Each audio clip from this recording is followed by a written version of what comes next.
call the March 7th, 2004 Planning Commission meeting schedule, and first order of business is the Pledge of Allegiance. I pledge allegiance to the flag of the United States of America and to the republic for which it stands, one nation, under God, indivisible, with liberty and justice for all.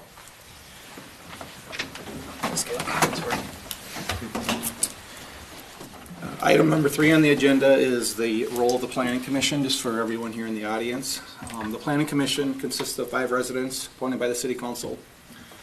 The Commission administers the comprehensive plan, zoning, and subdivision regulations. The Commission conducts public hearings and provides recommendations to the City Council. It is the City Council who may approve or deny land use applications. With that being said, we're going to move on to number 4 with the approval agenda. Is there any changes? Yes, I would like to strike out 9B, discussion of neighborhood character. So this was something that had good intention, but just ran out of time to put together.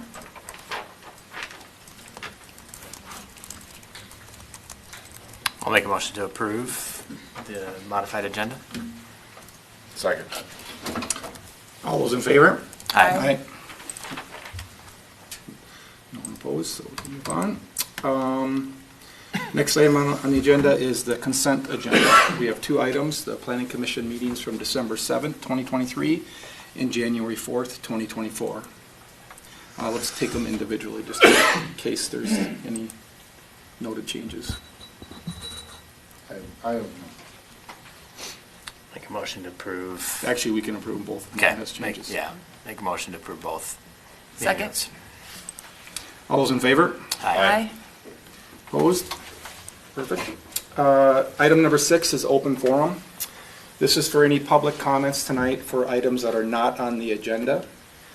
Is there anyone in the audience, and time is limited to 3 minutes, is there anyone in the audience that has any items for open forum? Yes. Are you discussing the changes in the downtown area tonight? When you say downtown, are you referring to the old village? Yes, the historical village. No, that is not on the agenda item, so if you would have something you'd like to say, please come forward and state your name, address.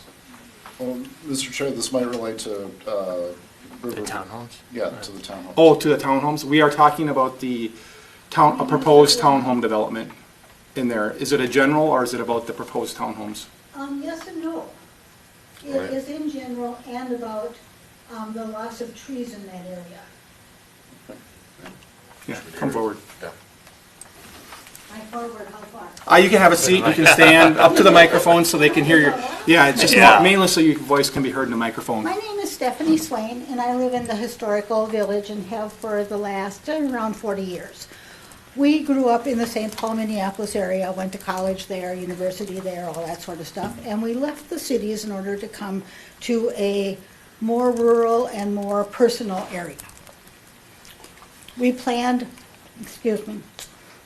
on the house that we bought in the historical village to be our forever home. It was not only our retirement home, but it was also, our home. And one of our primary concerns is that with all of the changes and all of the additional housing and people and stuff, we know, of course, that the character will change, but the taxes are going to drive us out. And we will not be able to live here any longer, which is a real pity because this has been our home for a very long time. There's one thing in general that I don't think that, people understand, but because I've lived there long enough, I do. This, I think, is our 3rd multi-year drought that we've had since we've been there. The amount of trees in that town matter a lot. There is something about the geology of the area. You would think with the Crow River and the Mississippi River joining there would be lots of water, a good thing. But her church is on a tall hill. And then across the Crow River, there's also like a little bluff area and some hills there. For whatever reason, when the weather comes over those hills, from the northwest, the southeast, which is the primary directions that snow comes from, and that the winter rain or the summer rains come from, it dries it out. That village gets dry. One of the plans that I saw had lots of little round green things on all the boulevards. They will not grow. They will die. Our grass has died completely 3 times since we lived there. And it did again last summer. Our neighbor's grass died, the other neighbor's grass died. There just is, the soil is different. We are on the edge of the Anoka sand plain, and we are also on the drift area that the Mississippi made. And the middle of it actually meets down my street, Division Street, appropriately named. And that's one of the reasons why that street always cracks in the middle, is that there is a landmass change there. My front yard is different dirt than my backyard is. That's just the geology of the area. It really dries out. If you plan on taking all those trees out, it's going to get drier. Likewise, in the plants that I've seen, we'll be developing along the bluff going down Robinson Avenue.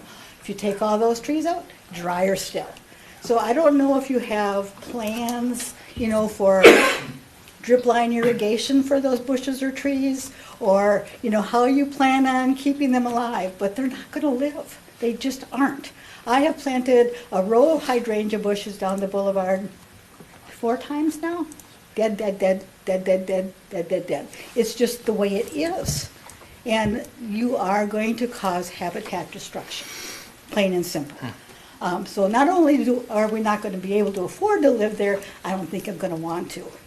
Another thing you haven't taken into account is that across the river there is a large greenhouse, and they take their irrigation out of the river. It is very loud. No one wants to come to visit me in the summer. It is loud. And you're going to try to sell those townhomes to people who don't know that. They will get there, they will buy there, they will be very upset with you. I'm sorry, but it's true. I'm concerned on all sorts of levels. Thank you. Thank you. Thank you. Thank you. Is there anyone else in the audience for open forum? All right. I'm assuming we have no one online. It's very true. All right. Moving on to item number 7, council update from February 13th and 26th. So 13th, we had the work session on rural character. You were there, and it sounds like John's going to kind of put a wrap-up together for next month or something, or what? Okay. Pavement management plan, the pavement study was complete. We got a lot better scoring than we typically have, or a lot more accurate scoring. So what was presented was kind of what kind of different dollar amounts are going to change that that slope to get us into a better shape. It didn't look like any numbers we couldn't hit without rearranging some stuff. That was the 13th. 26th, we passed the drone ordinance.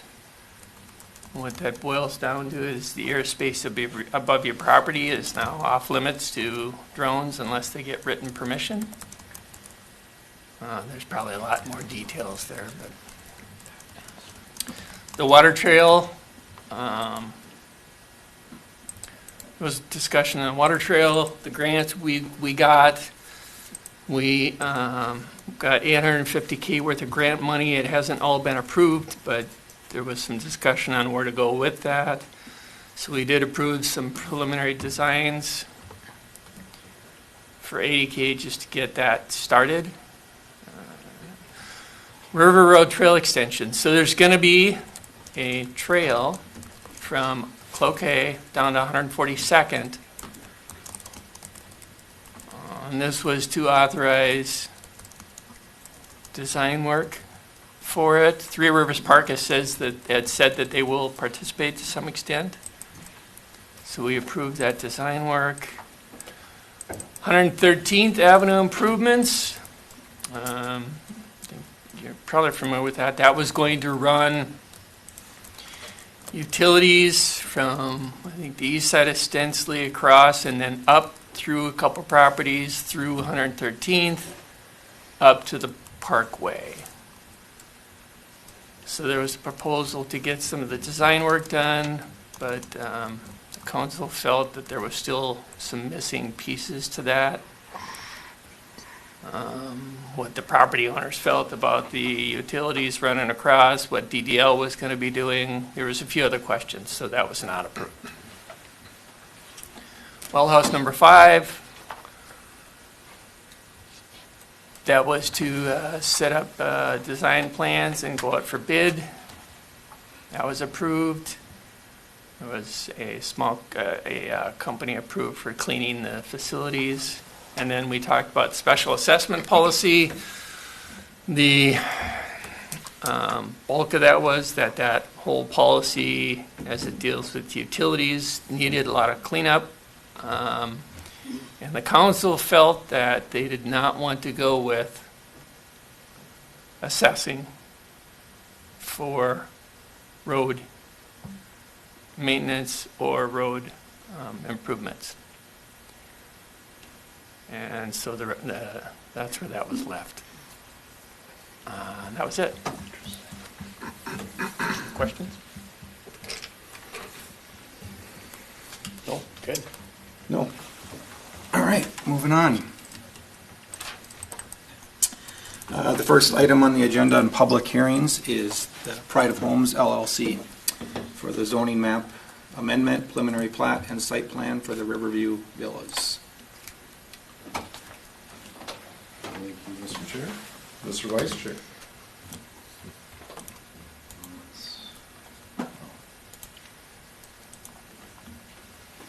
Figure out which computer is controlling it. It's this one.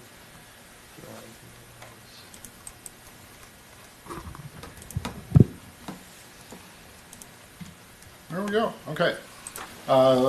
So just to get everyone oriented about where we're at. So this is Riverview Villas. It currently exists as 2 properties on the southeast corner of Levy Street and Dayton Avenue in the historic village. There are 3 applications associated with this. The first is a zoning map amendment, the second is a preliminary and final plat, and the third is site plan. Regarding the zoning map amendment, what the request is to rezone the west property from RO Old Village to GMU 3 General Mixed Use. The GMU 3 district is consistent with the master plan framework, which is in the next slide. So where that sits within the master framework, it's circled there. It's a little hard to see, but within the master framework plan guides this property for 8 townhomes, and there are 6 of what is proposed. It should be acknowledged that the framework plan sort of presents, I'm going to say, a very rosy picture of how the village would be redeveloped. It's not necessarily how it will be, so it makes a lot of assumptions that all the land is available to develop however the city sees fit. The reality is that property owners can do what they want, so on their time. Related to the preliminary plat, as I mentioned earlier, this is currently 2 properties. The developer is proposing to move the property line. In the end, it will still be 2 properties. Each lot will have 3 townhomes and 6 townhomes total. It's a little hard to see on here, but so this would be, the current property line is over here. That would be moved over slightly to the middle, and then we have 1, 2, 3, and then 4, 5, 6 townhomes. Access would come in off of Dayton Avenue, and then there's a 2-car wide driveway that goes into a 2-car garage, and then 2 parking stalls to the back. Critical issues related to the preliminary plat is an alleyway. So staff is requesting right away for an alleyway that would go from one end of the block to the other. The alleyway itself would not be built until there's a connection through the block. So this just reserves the ability to have an alleyway. The general intent of the alleyway more than likely is to serve the properties that are along Robinson Street when they develop. How these develop and what that are used for is up in the air. It could be a mixture of commercial or residential, one or the other. There's a general assumption that because Robinson is a county road, there's going to be limited driveway access onto Robinson. And so the idea of the alleyway is that might be the only access that those properties have. The city code requires for alleyways 25 feet right away in commercial areas and 20 feet in residential. There's a couple of examples on this slide where the width of the right of way is less. So the alternative one is the Minneapolis example where there's 16 feet of right of way where 12 feet is a hard, I'm using the term paved, but it's concrete. And then alternative 2 in Osseo where it's 20 feet of right of way, 12 feet paved. And so the commonality here is that it's a 12-foot road. It's the right of way width that differs. So once again, the city code's requirement is 25 in commercial and 20 in residential. And I guess staff is looking for some direction from the Planning Commission on what to choose. I'll point out in the Osseo example, this is maybe a little bit more intense commercial use. You have the alleyway that goes from one end of the block to the other, but then a larger commercial business also has a second driveway access. So the hard part here is that we have one city block that we're trying to plan for that we have no idea how it's going to develop over the next many years. Let's see, related to the site plan. Within the GMU 3 district, there are guidelines or design guidelines. So one of them is that buildings on streets will have 65% of the lot frontage will consist of the building. So in this case, it is, I don't have that percentage on here, but it's less than 65%. So the way the townhomes are laid out is that they are facing Levy Street, which they're way over 65 feet or 65% on Levy Street, but then on Dayton Avenue, I want to say it's closer to 50%. I think I couldn't say exactly what it is. But if to be compliant with the code, that corner unit would need to be about 19 or 20 feet longer. So roughly putting in the equivalent of another two-stall garage. When the concept plan was reviewed by the Planning Commission in January, the Commission was okay with it as it is. So if that's still the same, I'm just looking for a yes, keep it the same. As far as design goes, so within the GMU 3 district, it gives some choices of you need to meet 5 out of, I believe it's 8 different items. The plan does meet that criteria. And so we have columns that are along the front, as well as vertical oriented siding and horizontal oriented siding on both the front of the building and then the back, or I should say the side of the building. The front porch is offset, I believe it's a minimum of 4 feet, as well as there's a 4-foot difference between the top roof line and the peaks that are here. One of the changes that were made, or a couple of changes that were made from the concept plan when it was reviewed in January, these peaks were changed, so it's much more historical looking versus modern. You may recall that the original plan had these just as one slope. Also, there's the addition of these balconies that overlook the river. So this, I guess, in my opinion, is a much more attractive product than what was presented in January, and that's thanks to some of the comments from the Planning Commission. See, couple other items. The intent on the city code for architecture is that whatever material you're using on the front gets wrapped around to the side. On this corner unit specifically, it does not do that. When this was reviewed by Planning Commission and Council, they were okay with it not wrapping around. So once again, this is something I'm looking for direction of, yes, keep it the same, or no, it should be wrapped, the stonework should be wrapped around. What else? Building materials were not specifically called out on the plan. Within the code, it does allow for cement board siding. It does not allow for vinyl siding. I believe the applicant would like the option of using vinyl. There may be some limitations just based on building and fire code because of the proximity between the two buildings. So that, couldn't answer that indefinitely, but it may, whatever the council and the planning commission recommend, it may be dictated more by building code.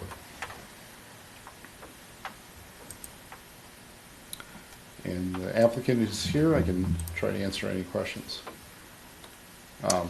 We'll add it is a public hearing, before I forget to mention that. There was a public hearing notice that was published in Champlin Dayton Press on, I believe it was February 23rd, and then notice mailed to property owners within 500 feet.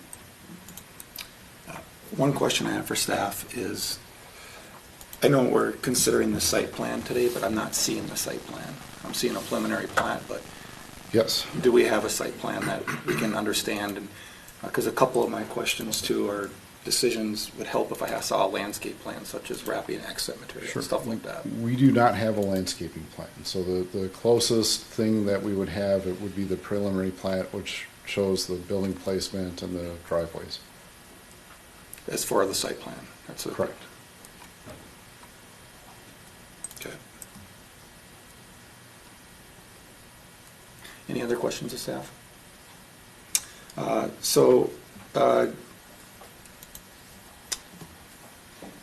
This is a public hearing, so I think we'll open the public hearing as well as invite the applicant to come forward if he has anything he'd like to share, and he can answer what questions we have.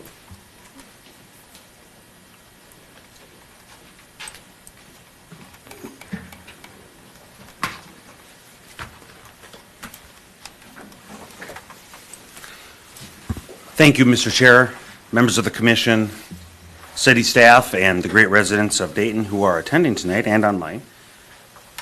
This has been a very, from our perspective, a fun process. It's been very good working with city staff, and very much appreciate the feedback we've received along this process. And some of the things that I'll just highlight are the changes of the roof line, as we already mentioned. After the last commission meeting, my wife and I, we went out to Minneapolis to look at some of the more historic stuff that was built between 1900 and 1920-ish. And some of the changes, if you have the diagram in front of you, are what we noticed was the pillars, you'll notice, in the first version were on a stone, but in the historic part of what we saw, the pillar was full length, so we incorporated that change. One of the things, the common theme we saw over there was the stone on the main level, as you see there. But then also on the upper level, the first iteration had just windows. But a common theme we saw with those homes out there was a Juliet balcony. So we thought, hey, that looks pretty cool. And so we took out the windows on the upper level there, which is the master, and we put in the French doors with the balcony there. Excuse me. Let's see, the other item of note then would be the siding is, so just this past weekend, we went out and we looked at the two similar townhome communities in Maple Grove. We looked at one in Rogers, and then two in Dayton here, all new construction. Every single one of them had the exact same pattern. Stone in the front, vinyl on the other three sides. So that's why we are looking to do the same thing. Let's see here, what would be the other... Oh, the other major item I would say is we did a little bit more market research. Some of the feedback we received from the commission the first time was consider some other, like two master bedrooms or something like that. And what we looked at in the Maple Grove area, that large, I forget the name of the development, it's right behind the Target there on 81. And what we noticed was that there was 1, 2, 3, and 4 bedrooms as options for rentals. And all the 3 and 4 bedrooms were totally rented out, nothing available. The 1 and 2 bedrooms were the ones that had some availability. So demonstrating just the incredible market demand, growing fast on the 2 and 3, or the 3 and 4 bedroom floor plans, which is why we decided to stick with the 3 and the 4 bedroom floor plans. So landscaping.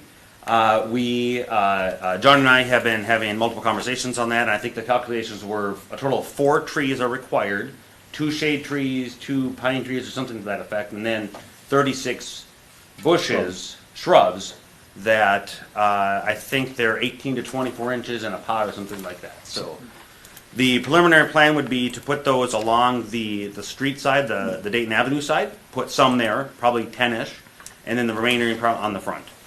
The trees, we don't want to block anything on the front, in that front 10 feet, because that's obviously the view of the river. So bushes on the front side, and then 4 trees in the rear. In that green space that would go behind the asphalt. But then out of that potential alleyway, to not have to mess with trees in the future. So the requirement doesn't dictate what part of the lot the trees are on, it's just that the trees are there? Yeah, so there's, it's perfect, this lot is very symmetrical. So it's easy to say you're gonna put 2 in the front and 2 in the back, and, shrubs in the front, or however it fits, but Yeah. if the commission has opinions, this would be a value. So the buildings themselves there's a 10-foot setback from the front property line, so there is adequate space for shrubs. The overstory trees are probably a little tight.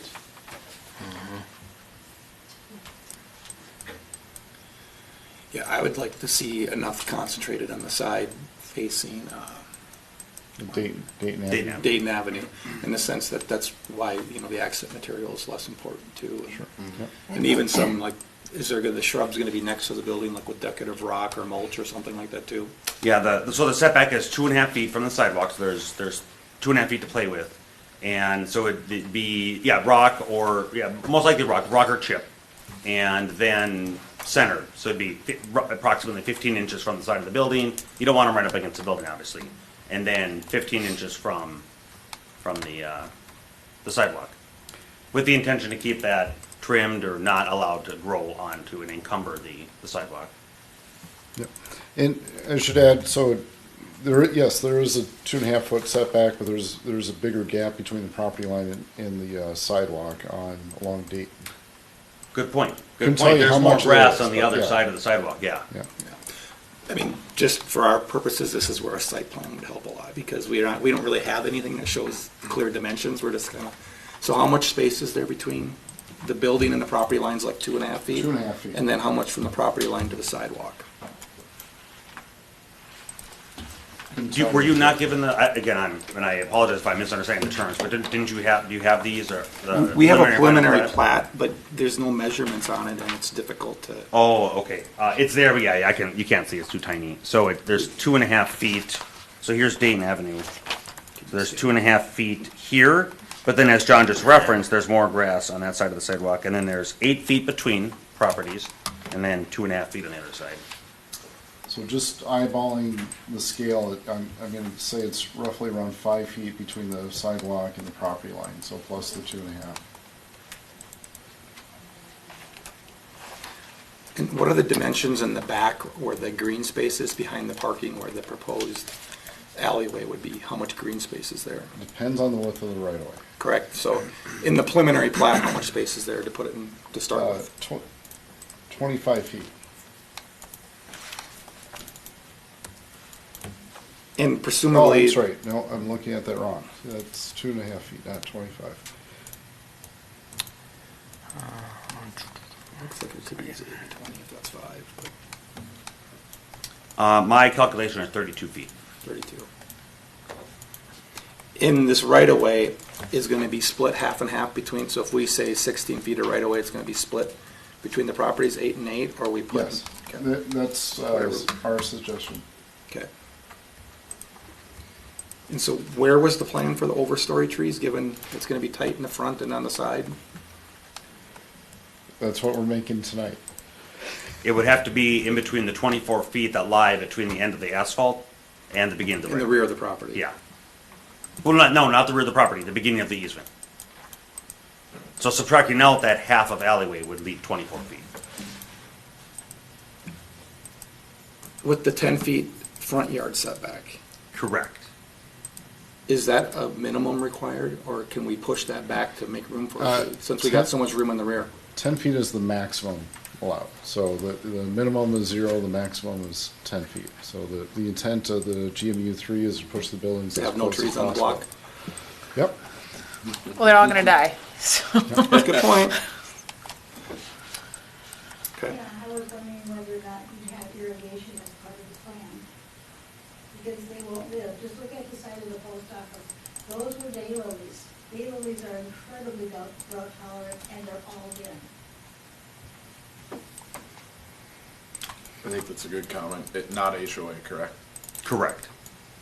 So then we would not require irrigation, correct? It's up to the commission, the commission and council. In which case you shouldn't bother planting them, because you'll just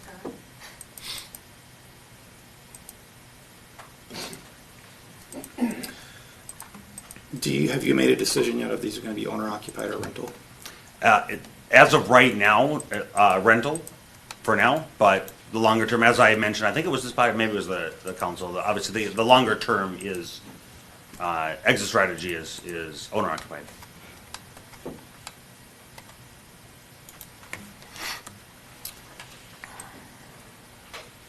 Is anyone else? Is there any way any of the existing trees can be saved, or are they all gonna have to go in the building process? There, for all intents and purposes, everything has to go. Yeah, I kind of assumed, but.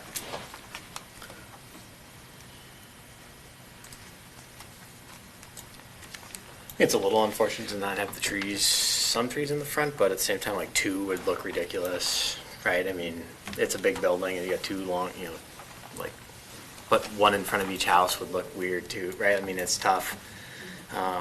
And there's utilities right there too. Yeah. Right in that front 10 feet. Yeah, so. I mean, you'd almost want them in the boulevard between the sidewalk and the street, so it's more like a Minneapolis or St. Paul Street. That's where they planted them back in the day, but again, like, that's a challenging place to grow trees. I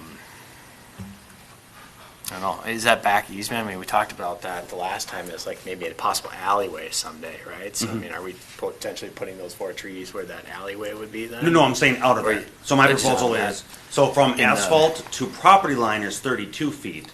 Subtracting out 8 feet of alleyway would leave 24 feet. And what I would do is not put them right on the board. I would put them closer to the asphalt. Are Closer we to the, better served having those on the side yard by Dayton Avenue? is there enough room? Right, because we've got, well, I think mean, it's- potentially, you have less, I'm not the resident architect, but you have less 12 feet. character on that side of the building, right? Is that the place to locate more vegetation? I mean, there's different types of trees, right? You can get more columnar, Yeah. tall trees, right, as opposed to, shade trees, which Yeah. grow out, Is that a way to potentially offset? Yeah, then you look that down the side not street being from- as So like evergreens? architecturally dressed up? Coniferous trees on that side and the shade trees in the rear. Yeah, I'm a little bit hesitant to put stuff in the rear. I'm not, so the plan assumes a 16-foot right away in the alley, correct? 12-foot Correct, paved. but we're hoping to, Yeah, Yep. so 12-foot paved, 16-foot right away, 2 feet on each side. That's really tight. That's really, really tight. Now, I know we're talking about an area to plant those trees is out beyond that. But I think the vegetation is better served on the side at least for the corner unit. The other units, more interior probably is up for discussion, but I think the corner unit probably needs some more vegetation on the side. Is that approximately what it would look like? I mean, that green, is that how the driveway looks? Is it got in and out on both sides? Sorry, no, this is bad for TV, but like, does the driveway have like parking stalls on the backside and the drive in the front? So that serves, it yeah, serves 2 purposes. yeah. Allow for backing out. Yeah. And turning, and then for Parking, too, Double purpose, yeah. Exactly. so Which was not the original Yeah. proposal, but we added those based on feedback. yeah, so you're creating kind of bays for each house. And again, the challenge is, this is a redevelopment, it's not a development, so we don't have the luxury of moving lines around as if we were doing an agriculture land into lot lines. So we have to, essentially, we're dealt with the constraints that we have. Well, you also have to think about snow removal. You don't want to put those trees in that green space, and that's where all your snow, like, if you're just gonna put your snow there, and the trees, if they manage to survive the summer, your plow is gonna take them out. Yeah, they won't survive snow. Yeah, but if they're on the So side, just they probably actually right here, stand a chance. And will not only serve the property, but serve the neighbors as well, and might actually stand a chance. And they'll be It's gonna go protected, through the pavement. the Yeah. ones right next to the building will be protected from the prevailing winds Not great. from the west, because they'll be on that side of the building, so again, there'll be a little bit of protection. Instead of trees, could we go more bushes, That's what I was thinking. right? And both, some in the If rear, trees some in are the rear challenged. too, just to have some buffer to separate it, because it might be a long, long time before that alley goes in. I would suggest that too, more shrubs than trees. Yeah, I'm not in love with the 16-foot right-of-way on the alley. I think that's really, really, really narrow. I'm really familiar with City of Osseo and their alleyways. And they're 20-foot wide with 12-foot paved. Gives you 4 feet on each side, right? 8 feet sounds like a lot of room, but it's split between each side. And 4 feet on each side, fences, garages, sheds, all those things. 16 feet to me, and as far as the alleyway, seems pretty narrow. Especially at some point, if the alleyway gets constructed, needs to get reconstructed. If it gets reconstructed, I think trying to match into private property gets really difficult within 2 feet. You know, it's this big, right? You know, you need to try to match in within a couple of feet. And Do you have a logic of why not to go 25, why only go to 20? 'Cause- I mean, 25 was code for commercial, right? Yes, correct. You know, I mean, this isn't commercial. I mean, it could potentially be commercial on the other side. I don't know, maybe a gut feel tells me that 20 feels right for it. Yeah. You know, if we're not doing overstory trees back there, doing some bushes and trying to get some trees along the side on the quarter unit, 20 feet to me feels right. And the challenge when you deal with Minneapolis or Osseo too is you have to ask yourself if they could do it over, what would they do? Yeah. Not what it is Well, and today. Don't say Minneapolis too loud. I got in trouble for that a couple meetings ago, so. Yeah, I would be more comfortable with 20. From your perspective, Ms. Lucero, do you have any concerns of 20 versus 25? Because it's all green space really back there for you. Not overtly, but just keep in mind the lot is only 150 feet, so you're looking at, do the math, it's like you're looking at a sixth of the lot. I mean, but it does need to be an alley in the future, and if the city's more comfortable with that, I mean, I don't have it. Yeah. Because it really doesn't impact the site plan or the preliminary plat in front of Correct. us. Yep. I think from my perspective, you know, they're on the residential side and 20 feet, so 10 feet for you, right, for that side, seems appropriate. And depending on how the other side develops, if it were to be commercial, we could consider 25. And there's a That's lot it, of right? depth on the other side. There's like 180 feet, so. Yeah. Yeah. Yeah. Okay. To me, that feels right. I think it's provides reasonable accommodations for everything that would potentially occur in that alley.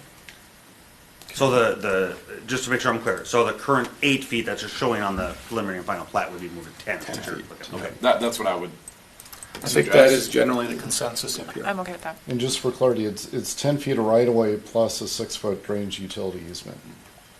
Okay, so So, 16 feet. 16 feet, So this 8 needs to be doubled yes. to 16. Okay. Well, it's 10 feet of actual right-of-way, so you're losing that as property.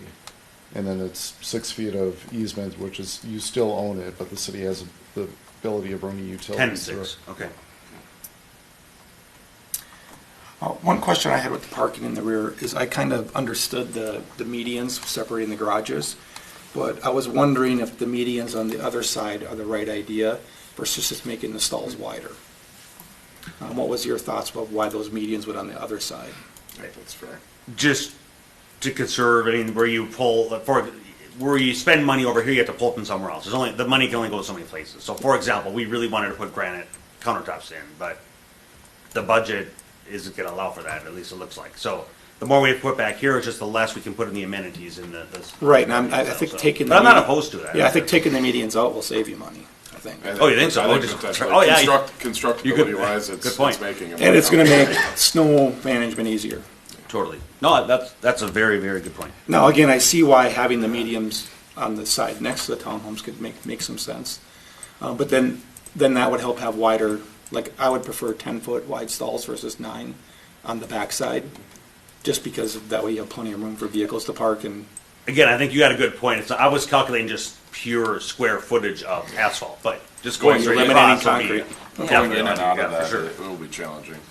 I Yeah, can't then you gotta promise pay that for you would it. have better pricing, but constructability wise, I think it makes a Yeah. little bit more sense. Are you suggesting like essentially it'd be like a parking lot, or would you leave a green space between the two properties? Personally, I view them as one property, and if they're gonna have an easement, obviously for cross-access, I'm assuming. Because they're two It would properties, you'll need- need to have an yeah, easement for it would need that, cross-access. Yeah. Okay, yeah, good point, yep. Yep. So then you're saying that 8 feet that's between buildings, you're thinking just go straight across that I as would. well, or not separate? Unless you think there's something that's gonna hurt your easement, I don't know why you want. I mean, it's gonna function as one property, as long as you have that Yeah. easement. And someday, if they're even sold separately, people will probably, figure out their parking maintenance together Totally. on top of it. Totally. I would Seems like it'd be a spot for maybe- some trees. Yeah. Oh, So good as you're point. drawing it in, right, as I think, that might be the one spot for a couple of trees. Okay. It's That a- could it's a- last it's a forever. few Well, wide. except I believe that Elk River Utilities, that's where they want to, so the Oh. power line is east-west in the back, and they want to bring power to the Between the front, two. right down that middle there. Again, yeah, then you're putting the roots right on top of the. But I might be able to persuade them. They did float the idea, but they didn't. I was a conference call with several of them. They thought they might even bring it down one of the two sides.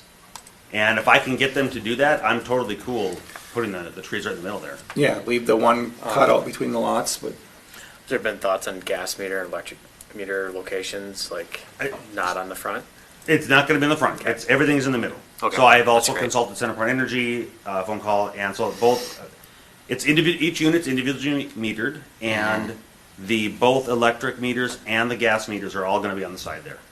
Even for like the end unit against Dayton Avenue, we won't see gas and electric meters. No, we on won't there? see any. No, it'll That's be in great. between the buildings. Okay, good. I like that. I think trying to have that green space between the two sets of 3 units, if you can get the utilities to come around, will be good, because from the rear, it's gonna feel like 2 big apartment complexes if it's just one big parking lot through there, and I think trying to divide that up will help preserve some character through there. If only for a little, just a little bit, but I think it could work. yeah. And then that could easily be 3-4 pine trees Yeah. with a 20-foot distance there. Yeah, I mean, don't crowd it too much, but I mean, trees grow, right? They start small, but Do we feel comfortable with the landscape plan and move on to the siding issue? Yeah, I think they kind of relate to each other a little bit, right? If we yeah, consider some additional landscaping on the side, I think the siding issue becomes less prevalent. John, do you have what you need from us regarding the landscaping? For the most part, I guess one thing I would ask for with the shrubs, I know when you have shrubs that are close to the building, especially on the south side, you have radiant heat that tends to burn the shrubs, and so you'll want to consult with a nursery or someone who's more of an expert than I am. I know of what is the most appropriate shrub for based on the type of siding you're using.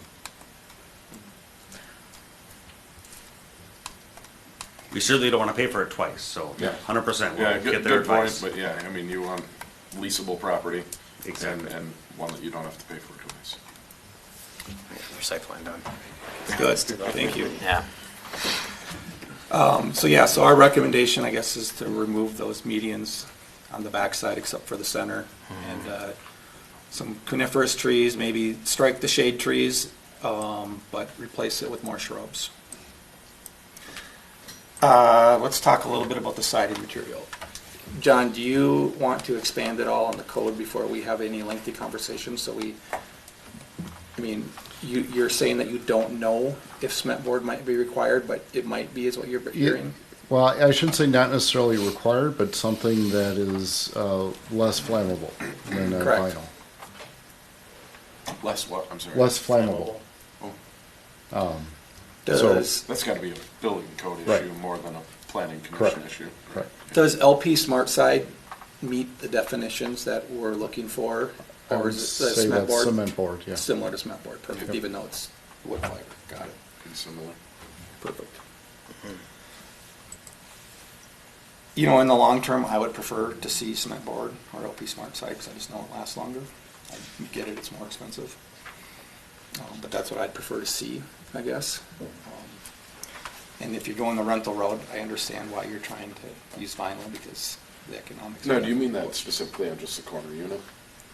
I believe that's required on all the units, Right? Yes. all four sides. I would propose if you did that, maybe just the corner unit. The corner unit is the most visible unit. I mean, really between all the units, I don't know. You know, the corner unit is from what I would consider that's the important unit, right? From Dayton Avenue. That's just my thought. What do you think? Well, the What board is and the batten commission is think? cement board, right? That's not a vinyl product, What's right? the The question? board and batten, then green. No, they actually the make a green premium is. vinyl that's. Yeah. Oh, do they? Oh, They okay. do. Okay. I have it. It looks nice. No, the vinyl has, Gotcha. at least in our opinion, and as we've looked at all the properties in Maple Grove, Dayton, Rogers, et cetera, it looks pretty nice, and at least in our opinion. The other thing I would just submit for consideration is when we went to the Anoka site, which we've discussed, where they were that's where we got the idea of having 8 feet between buildings. Those were also vinyl between the buildings at that exact same distance. I think in the bigger picture, it's more, and I don't have the right answer, but it's more about the precedents we're setting for the historic village. Yep. You know, if we're gonna allow vinyl, we probably should change our code. Can I ask what the reason against vinyl is? I don't really have a strong one, other than I know that the Hardy board or LP Smart side lasts longer, looks more attractive. 10 years from now, it's gonna look better.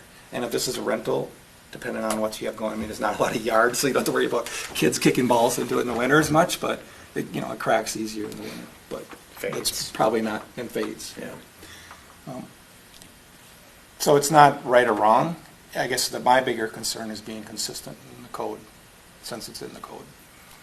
And, so if we decide up here that we want to recommend to the council to switch it, I think we should recommend to staff that we need to amend that code. I don't mind vinyl. I think if we try to require a more robust product, I think corner unit only, facing Dayton Avenue. My house is all vinyl, so I have nothing against vinyl siding. And we were actually recommended and told that cement board siding actually has its own set of issues, and all of those lawsuits have signed non-disclosure agreements, which is why it's not super public. So we were actually recommended to go the vinyl route personally, and I'm very happy with my house. So I'm all for vinyl, but I do agree it has to be consistent, particularly if we're trying to get a look in the historic village and we want there to be a certain amount. So I do respect that. If we want to have, this is what the historic village looks like, then we have to stick to it. But definitely in between, if it's not a fire safety issue, there's no reason to spend the money on expensive things and an 8-foot, like that's ridiculous. Right. So if we're going to do it, then I would say only that corner unit, personally. You can't do one of the. I mean, you can't do one with. You can't just say corner unit has cement board and the other unit has vinyl. I mean, that's just going to. We're just on that one Right. side though.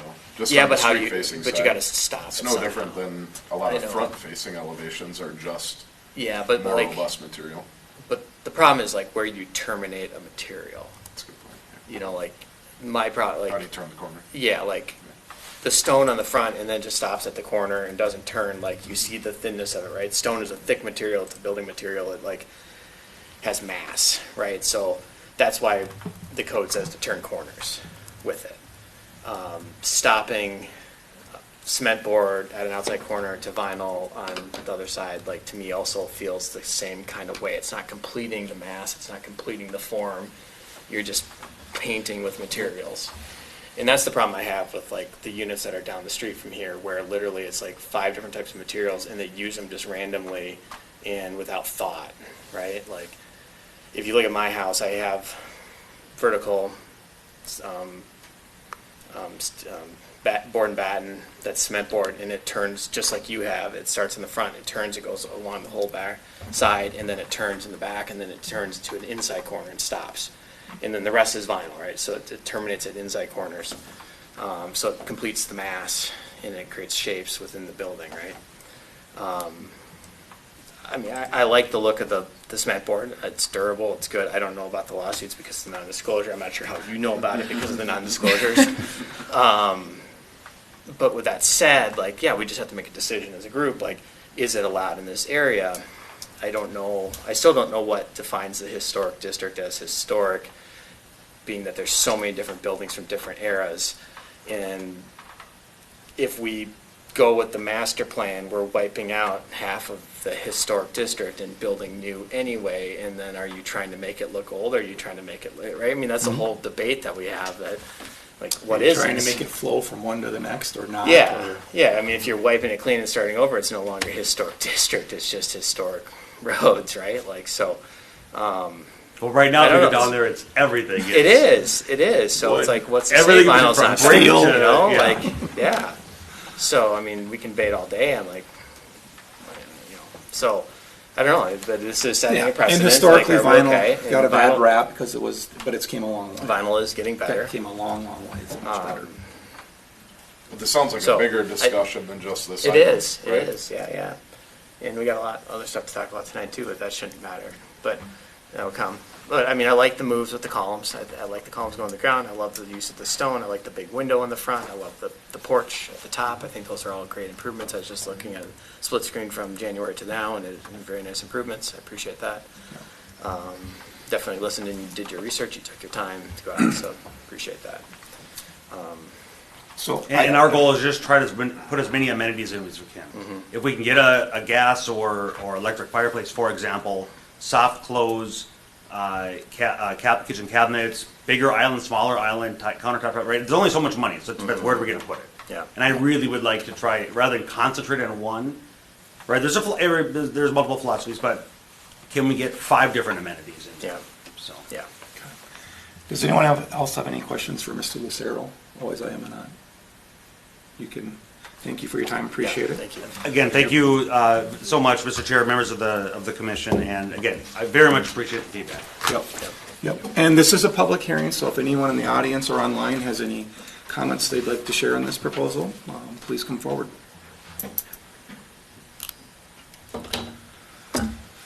No one online? Just us. With that, So lady in the back had her hand up for a while. I don't know if I will add, Mr. Chair, I did hear from someone, or did get a phone call from someone that was opposed to the increased density for this project, so their preference was to keep it lower density and fewer townhomes. so, with that being said, I'm gonna close the public hearing. All right, I guess at this point in time, we can entertain a little bit more discussion, or we can just move to a proposal and discuss afterwards. The one thing we didn't talk about, which I'm assuming we're all okay with, if we don't, someone should speak, is the 66-foot depth on the corner unit. I'm still okay with it. fine with Everyone it. else is Yeah. perfect. it's fine. You know, and as far as the cement board or similar material vinyl, I think we just need to make a recommendation to John, what we believe at this point in time. And if it's not unanimous, it is what it is. We'll just keep moving forward. And code is what, one more time, please? Our current requirements do require cement board, correct? Well, that is one of several options. Okay. So, I'll say what is not an option is vinyl. Got it. I don't know if we've got a strong preference and consensus amongst. You know, I don't, and because we allow vinyl anywhere, I kind of feel weird how we're picking on, I guess I'm trying to understand why in the historic village plan we picked on and said cement board or like material. I don't know that answer. Because we don't really require it anywhere else. No. Vinyl's not historic. Neither is cement board. Yeah, but it mimics wood, right? I mean, it's got the look of it. It can, but Yeah. it doesn't, Yeah. Vinyl can mimic wood. Can. Not as well.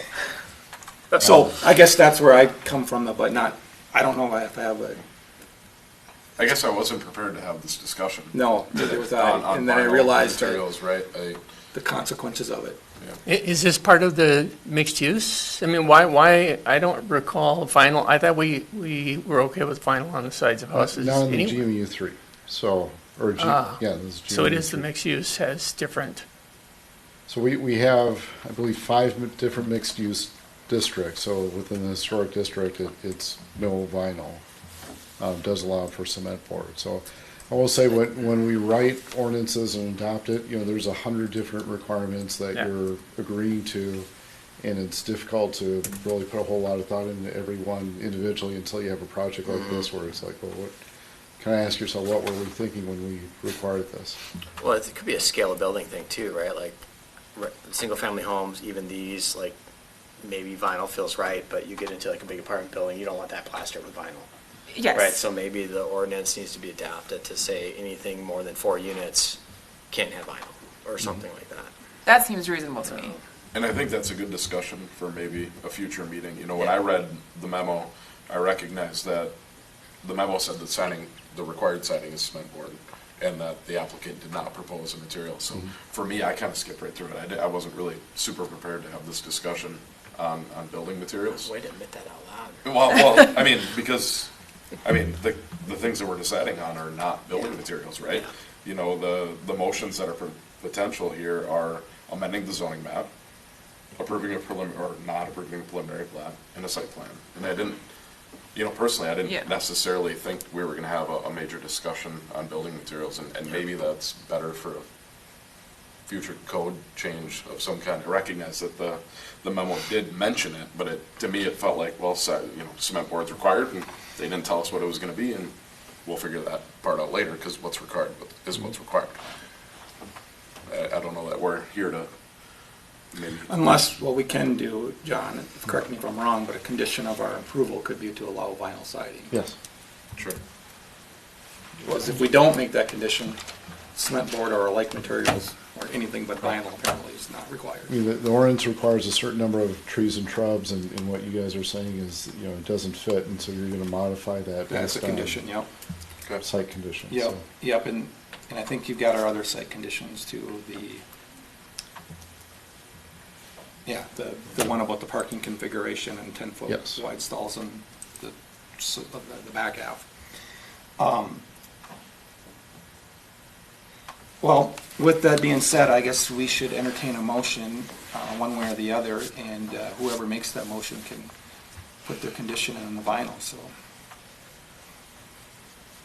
what they think, and then we'll go from there.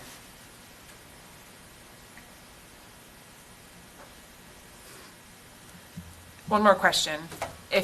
Would you rather have the cement board in the front and then it changes to vinyl, or would you rather have all vinyl instead of having that change? I'd rather have it all vinyl. Okay. I think I would concur with Paul that It's similar the change, materials yeah, throughout is whatever more it might important. be. Okay. Can we put a condition of a certain level of vinyl? Like it has to be the highest Luxury quality? Like the nicest vinyl, not the cheapest Super vinyl? primo. Fine. I don't know that answer, John. Do you know? You can recommend anything you want. Right, we're just recommending. I suppose we are just If you want to recommending. make that a recommendation, I think it might help. As a compromise? And it might help if the council trips up on it too, it might help get them over it if Council's they know not it's gonna high care. quality. Are you referring to, the second level?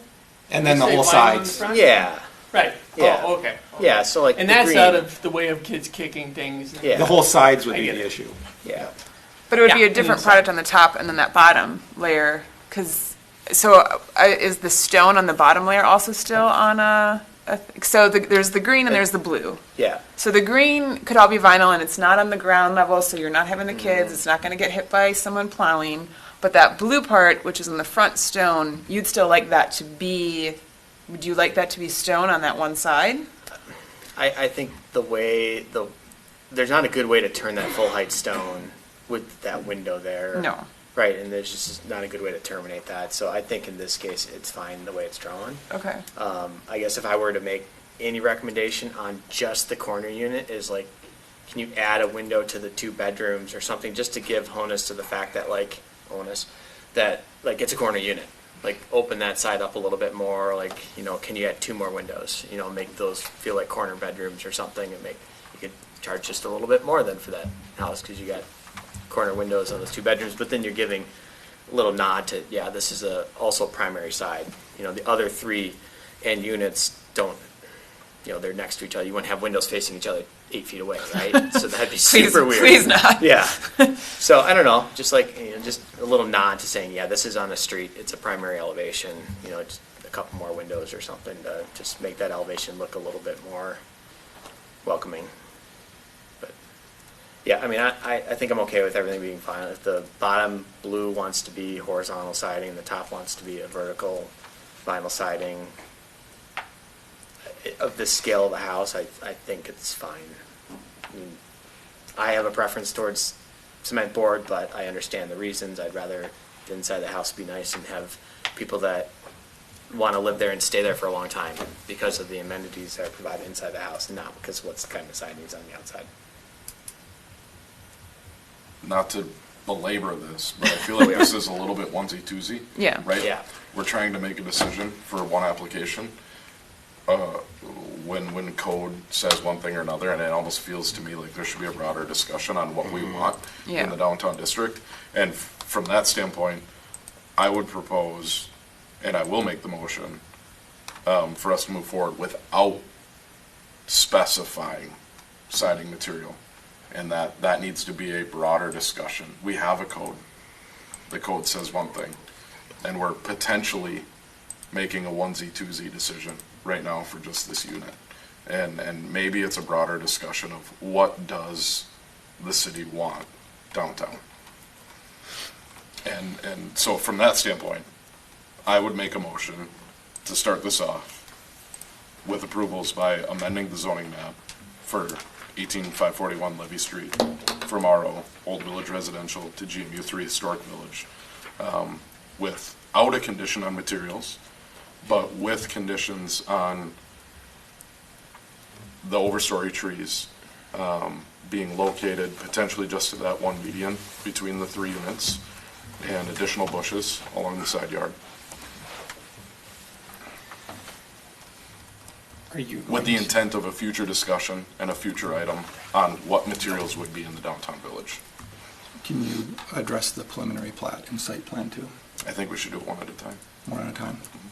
That's me.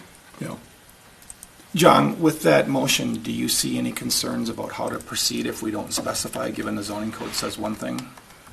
Like, would it be easier that if people up here are comfortable with vinyl, we just make it a condition, vinyl's allowed on this one? And that we deal with the bigger issue going forward? It would be easier, but I'm also going to put a plug in, and it still has to meet building code, and there might be other requirements because the buildings are so Fair close to enough. each other.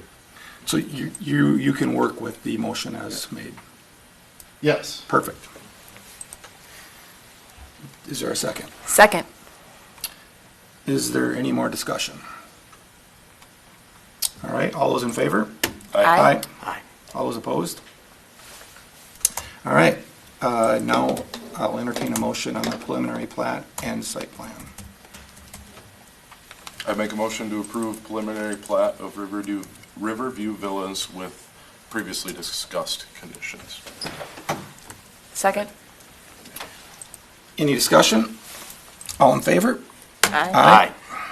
Any opposed? Perfect.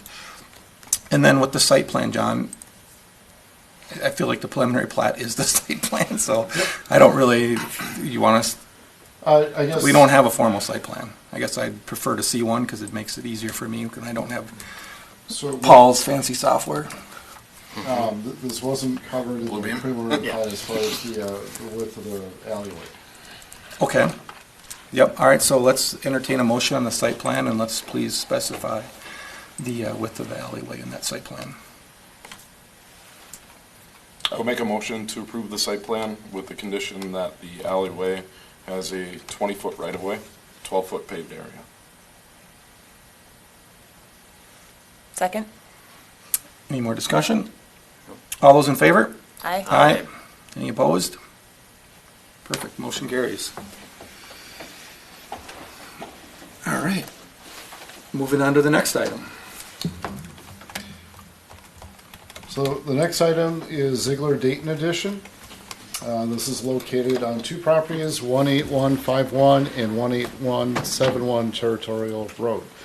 I'll add that the next 3 items are all in the same neighborhood, so you can keep seeing this map.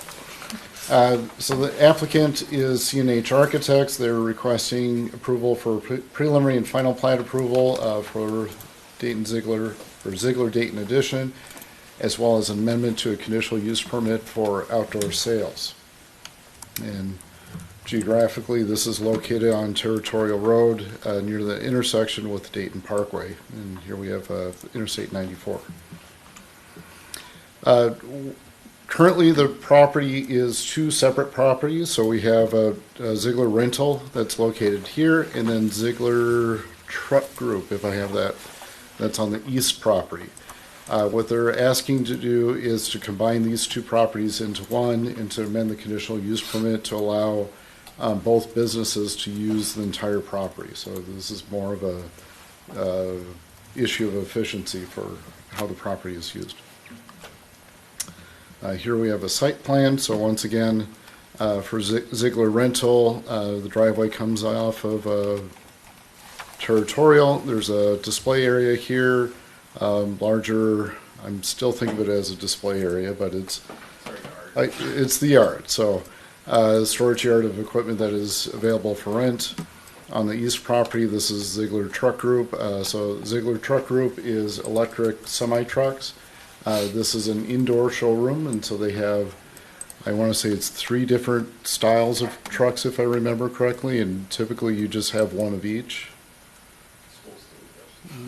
Thereabouts, and so is not a typical car lot or truck lot where you would see, rows upon rows of vehicles. And I think the general intent here is the ability of using this outdoor area behind the truck sales building for outdoor storage for Ziegler Rental. So to the ability of using this as overflow. This is an image from Dayton Parkway where we have Ziegler Truck Group here and then Ziegler Rental over to the left here. The critical issue for this is screening or the lack of screening behind the truck group building. What staff is suggesting is that there be consideration for screening along here, as well as the consideration for an outdoor display area similar to what's in front of Ziegler Rental. An outdoor display area in that corner, so you can see from Dayton Yeah, Parkway. so one of the challenges here is, and it's hard to see, there is an underground utility easement that crosses diagonally across the property, and so the intent is that this is kept clear and available. I guess what staff's thought is if there's some type of display area or concrete pad, and then there'd be heavy evergreens that kind of go around it to as much as possible or practical to try to hide the outdoor storage.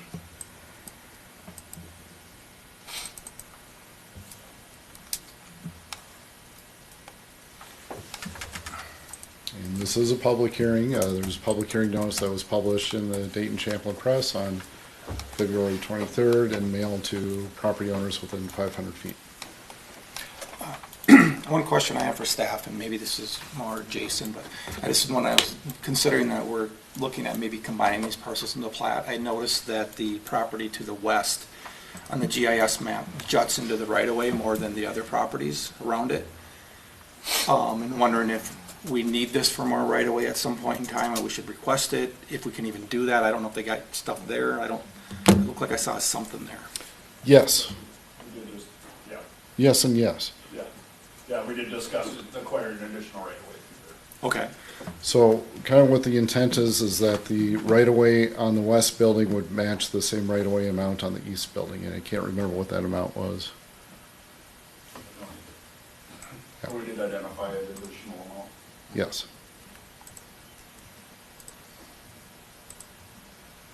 Okay, yeah, it looks like it's about 5 feet or something like that, maybe 6, 7. Who knows? Okay, perfect. So can you clarify, so the right-of-way on the west is larger? On the west is less. Less, okay, on the east, and And presumably... the east is less too. So, yeah, maybe pictures always help. Yeah, See how It's it's- a 33-foot half on the westerly building and a 40-foot half on the east, so it's probably a Okay. 7-foot difference. Yeah. Okay. It looks like there might be some site improvements in that area, though, just FYI. Some site distance? In that area, that 7 feet, that looks like there might be, I don't have to ask an engineer to identify that, but it's not, it's like something probably with stormwater.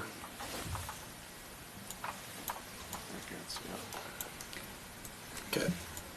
Does anyone else have any other questions to staff? I have a question. At one point, it mentioned an accessory building being approved, but I didn't see any additional, I don't know if that was, I didn't see any additional buildings. Everything looked like it was existing, but at some point, when it talks about what you want us to do today, it says something about approving an accessory building. So there's two draft resolutions. One is for the preliminary plat, and the second is for the to amend the conditional use permit. All of the conditions on the conditional use permit are essentially the existing one that was, what year was it, 2020? I don't remember what year it was, but it's the old resolution that has a new address on it. That's the only thing that's changed. Okay. So historically, I'm trying to think of the Ziegler rental building that had burned down. Do I remember? 2022. And then I'm trying to remember the accessory building in the back here, was that new or was that existing? That was new. So that might be what Okay. That was what required. you saw. Okay. Yeah.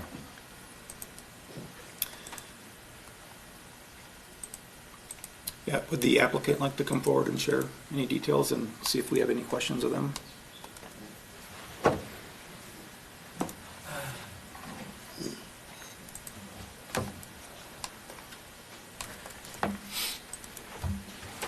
Good evening. I'm Wayne Hilbert with CNH Architects, and I'm Terry Draper with Ziegler Caterpillar. Could you please state your address for the record, too? Yep, 901 West 94th Street, Bloomington, Minnesota. And for Wayne Hilbert, it's 7300 West 147th Street, Suite 504, Apple Valley, Minnesota. Thank you.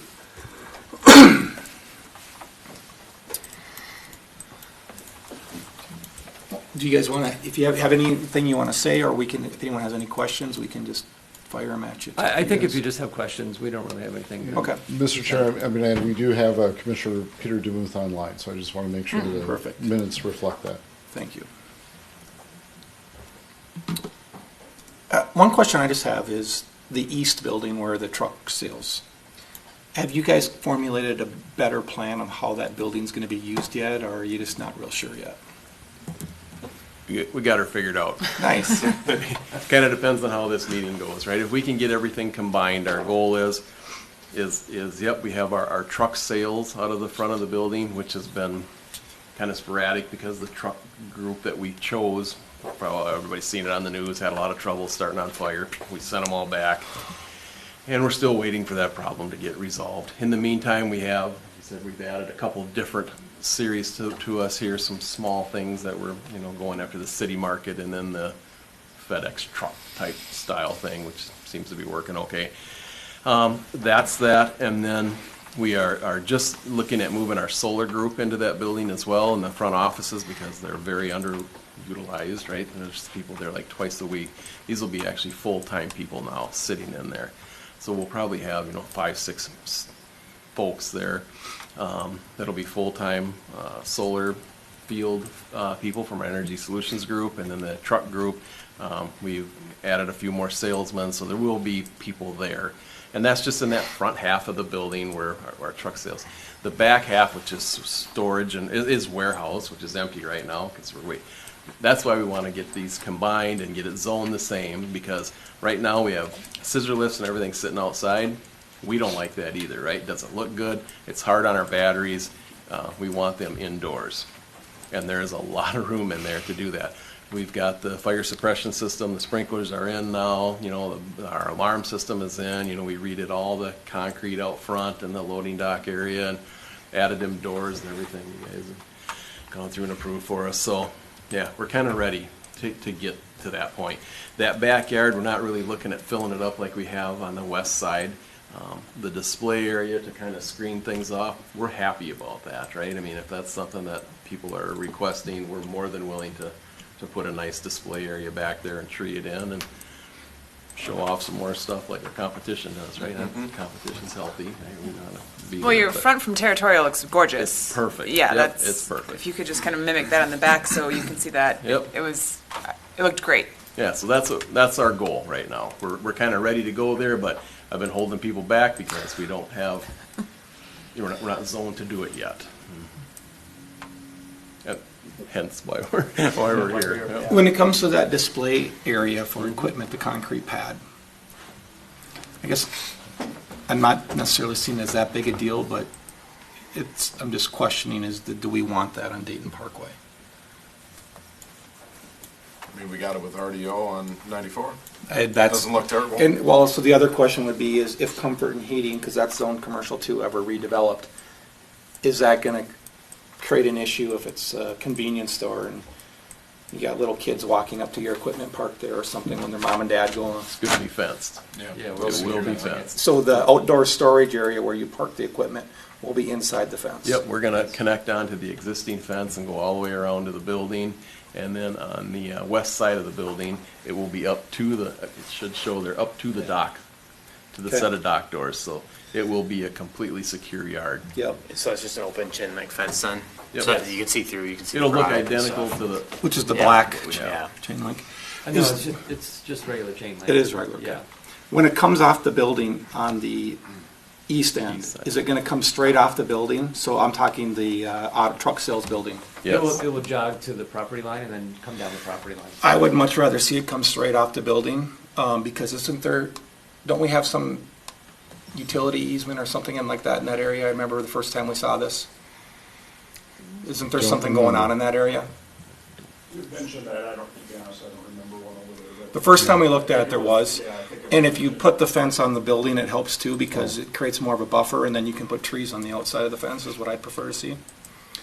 Actually, I do have it in front of me, there's a 20-foot easement. Yeah. Does that go up to At an the angle. property edge of the building?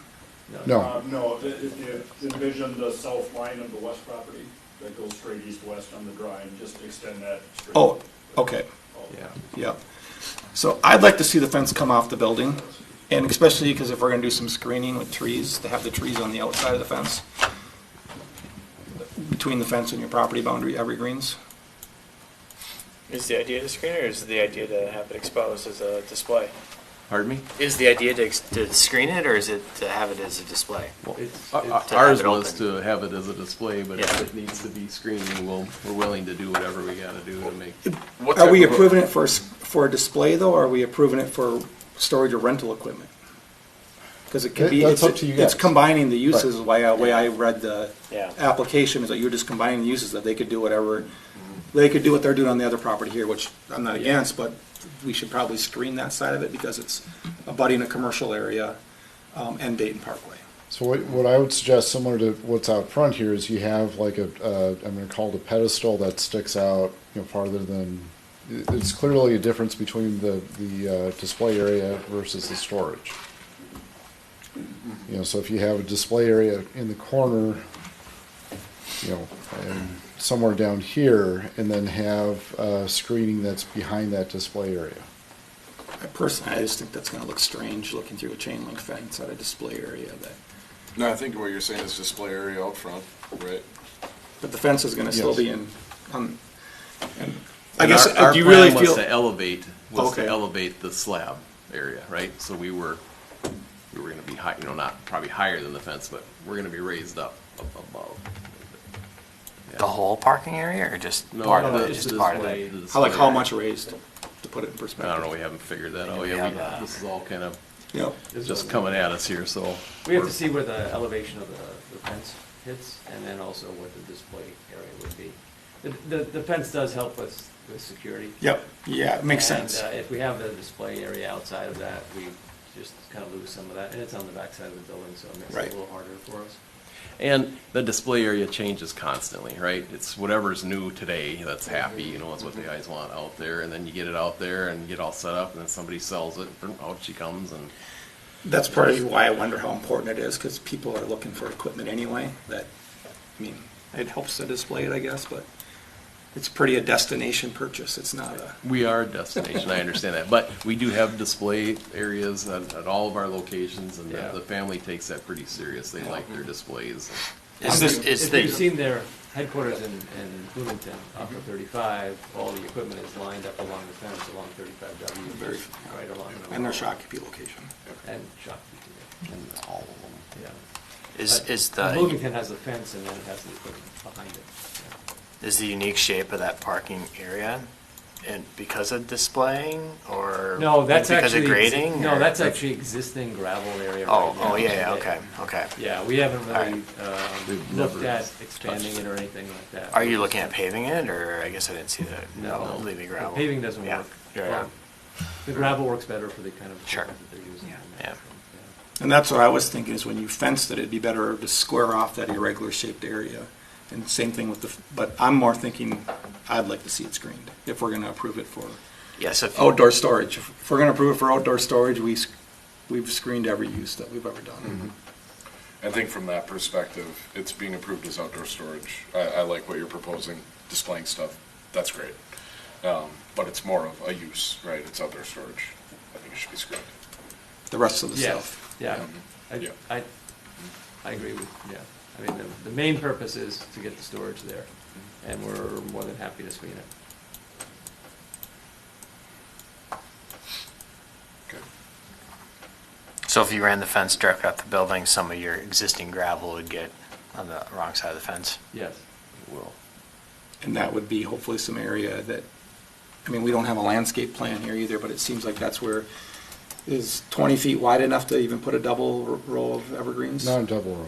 That'll be a zigzag 'em a little bit. I think you, not full double row, but in and out.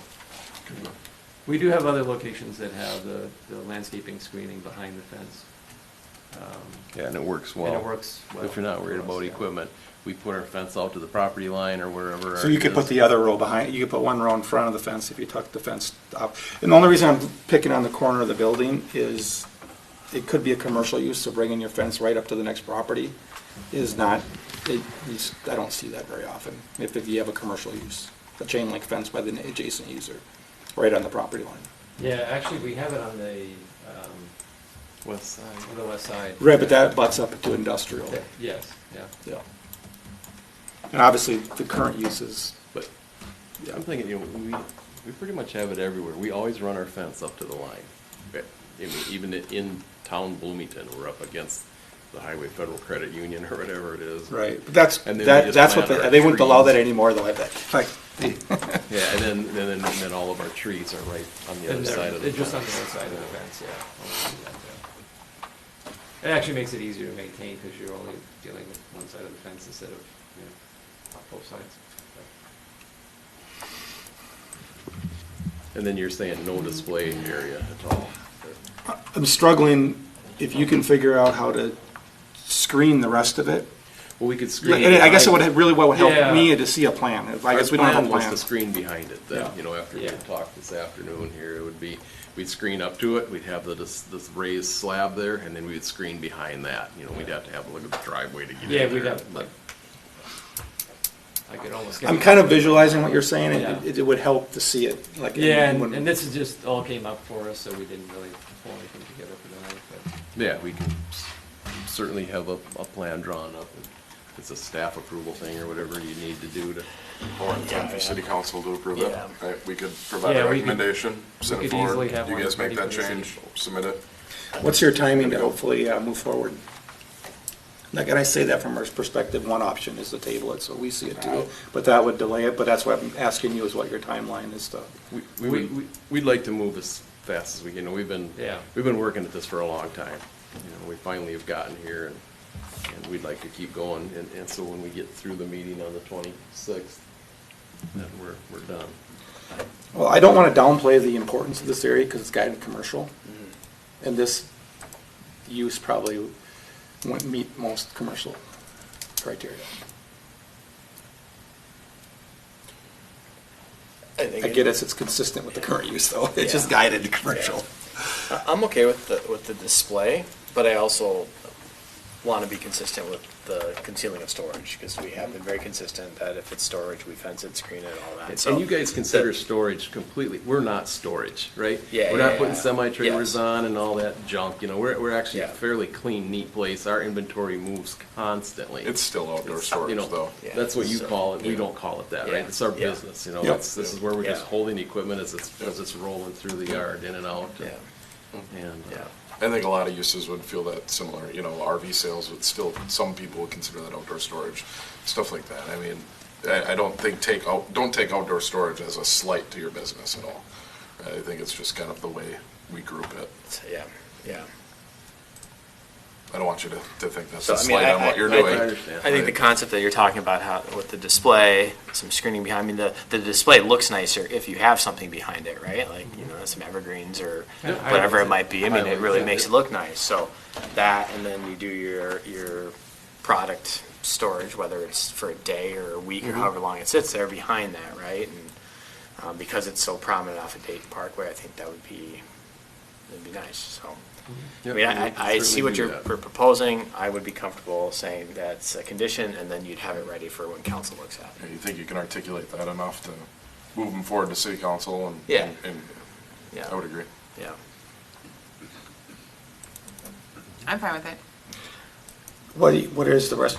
Do you guys have any more questions for? Okay. I think we're set then. Appreciate, I'm going to open the public hearing. Is there anyone in the audience or online for the public hearing? We have one attendee. Peter? Does the Peter? attendee have anything to say for himself? With that being said, I am going to close the public hearing. He's raising his hand, yeah. He's trying to talk. I think we gotta take that I wonder one if first. I've got this meeting.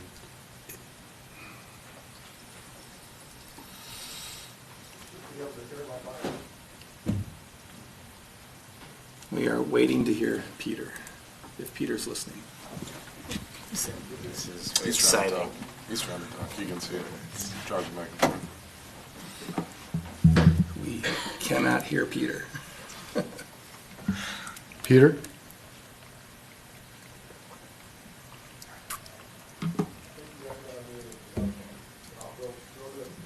We'll get this one of these days.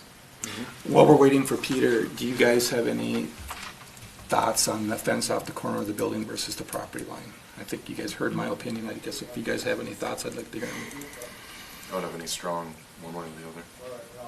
I see your point. I guess Peter? I'm not real strong either way. I mean, I don't care either way.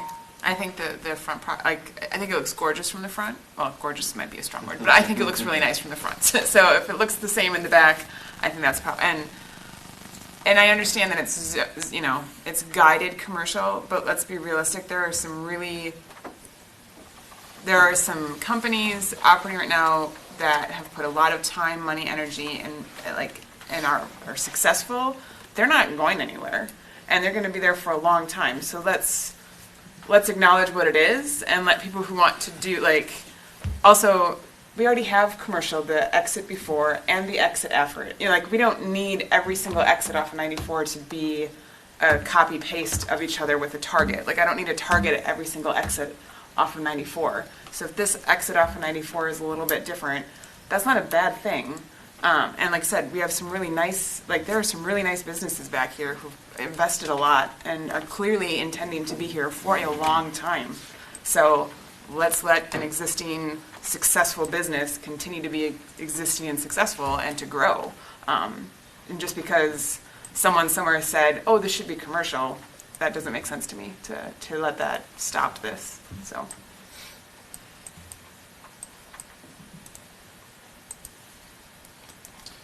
Peter has two questions that he's typed out. The first is to clarify if this is an interim use permit or a conditional use permit, and it is a conditional use permit. And second question is to put the display percentage in an ordinance similar to outdoor storage. So in outdoor storage, I should say in the commercial industrial districts, if I remember correctly, there's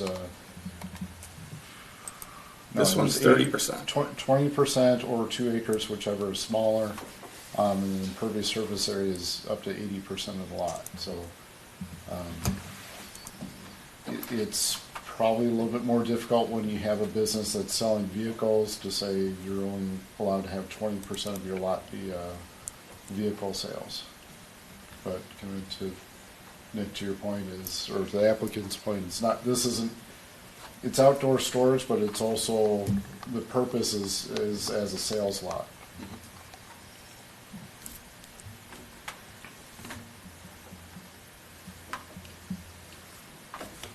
To clarify, in the staff report, you had 30% for this use zoning that the outdoor sales was capped at.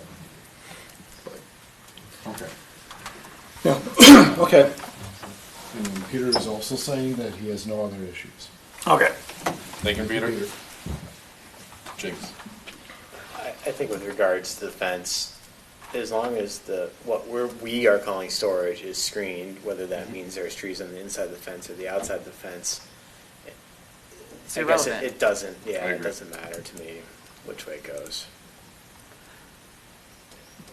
Or if they decide to do a solid fence for part of it, to not have to plant trees and, I think they gotta screen the fence a little bit too, Yeah, just because of yeah. Dayton Parkway. Yeah. I mean, you're not gonna, yeah, I wouldn't But wanna to see say a it's slatted storage fence, put it space. that way. yeah. I will point out that staff did ask direction on the second driveway. I have no issues with the second driveway, so just to be clear for staff. To clarify, Peter's comment was to, if the percentage of outdoor storage on the back of the building be limited.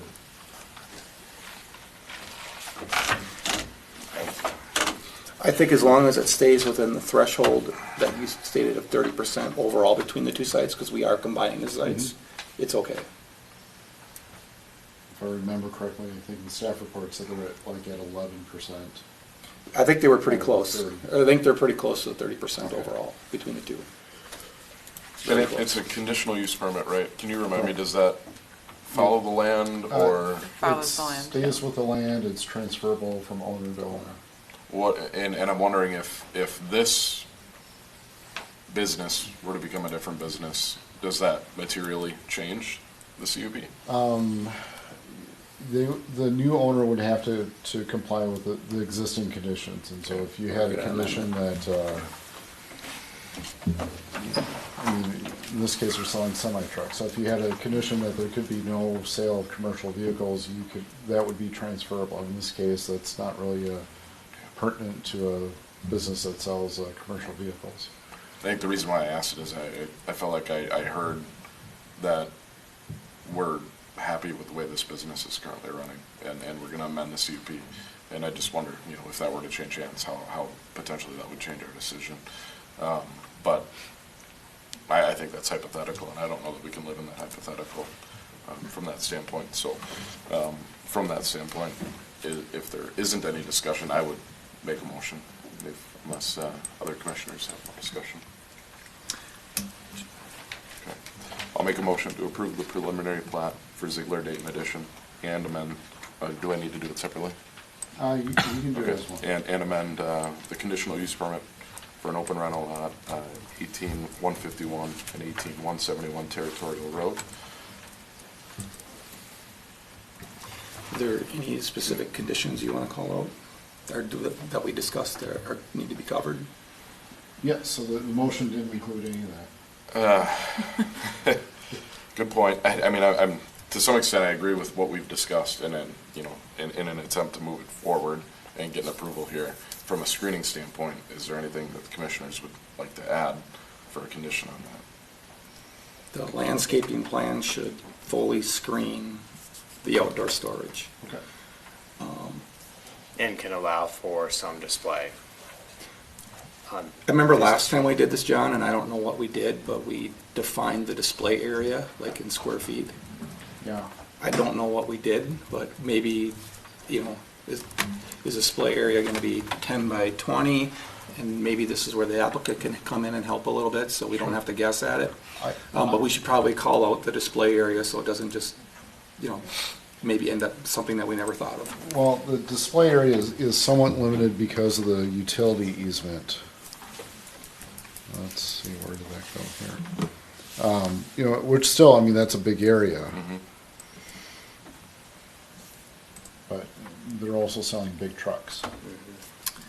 So, I have a hard time giving just a square footage because the product that they're trying to display well, if it's a is concrete different pad, so sizes. that's what, Yeah. whatever concrete pad Yeah. they're gonna make is the display Yeah.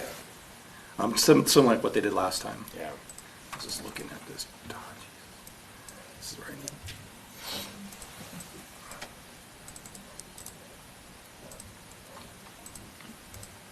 I guess the size to me doesn't matter as much as that it's got proper screening around it, so the stuff behind it is. Yep. So the one on the Not full adjacent display. property, just for the record, is roughly 950 square feet.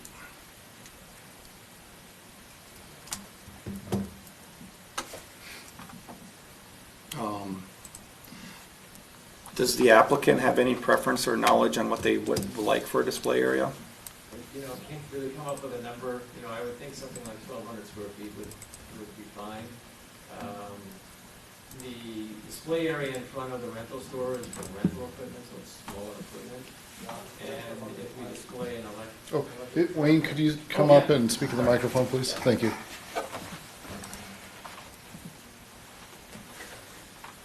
I would think that something like 1,200 square feet would work for the applicant, for me, I guess, I'm the applicant, but for Ziegler, for the owner. The equipment that they're displaying on this pad is electric trucks and some other miscellaneous things. The display pad in front of the rental store is really displaying more smaller equipment, so the sizes would be slightly different. So I think this one needs to be a bit bigger than that, but I would think that something around 12,000 square feet would work for us. 1,200. I'm sorry. Yeah. Well, 12,000 square That'd feet be would work really well for That's a us, big concrete pad. Yeah, that's good. or less. Yeah. So, yeah. Okay. I mean, can the condition be that they just have the site plan for city council to review?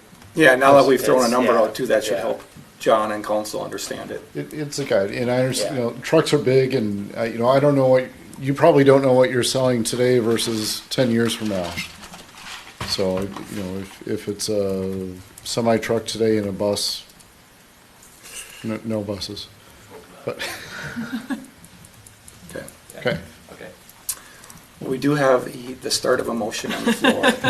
Just trying to move it. Yep, with that, so we got the conditions of screening the outdoor storage. Discussed a little bit about the size of the display area. Anything on the chain link fence you want to add? And I'm trying to, is the chain link fence existing? No, okay. So by not adding them by default, your motion allows it to stay stepped as it's shown in the plan. To the Not- property not- line? Yeah. Yeah. Okay. So there's a motion on the floor with some conditions. Is there a second? Second. Any discussion? Yeah, I'll just say that on the record, I'm okay with the fence moving there, but I would prefer it to line up with the building. I agree with Sarah that it's hard to tell when or if this will ever become commercial, meaning not this site, the next site next door. Yeah. But in my experience, you think that it might be forever and it's tomorrow. Especially if it's a desirable corner for, I don't know if it's going to be a convenience store. I'm trying to think what would even go there, fast food. Yeah. I don't know, something like that. And from that perspective, it just would add a little more of a buffer than putting a chain link fence right on the property boundary.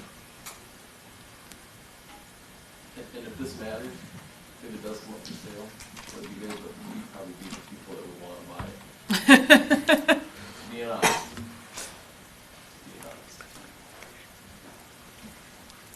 Okay. No further discussion for me. Motion's on the floor. All those in favor say aye. Aye. Aye. Any opposed? Yeah, Oh, Peter. or do we need to do a roll call vote with Peter now? Yes. Peter might have to thumbs up if we can't hear him. All right, we're going to do a roll call vote, which means we each say it individually. Aye. Aye. Do we have to say our names? I don't know, do we need to say our Do names? we have to say our John? names? Are you- Paul, Paul, aye. Peter, I'm sorry, Nick. Aye. And Peter says yay. All right, For the record, Passes. Darren and Sarah said aye, even though you didn't say our names. Passes 5-0. there we go. Or the recommendation passes 5-0. Yes. So, Thank you, guys. thank you guys. Thank you. Thank you.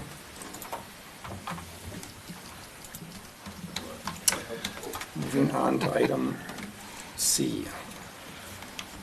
Okay, item C is driven auto sales located at 18078 Territorial Road. So just geographically, a couple of minutes ago, we were at these two parcels here, and now we've crossed the street to the north.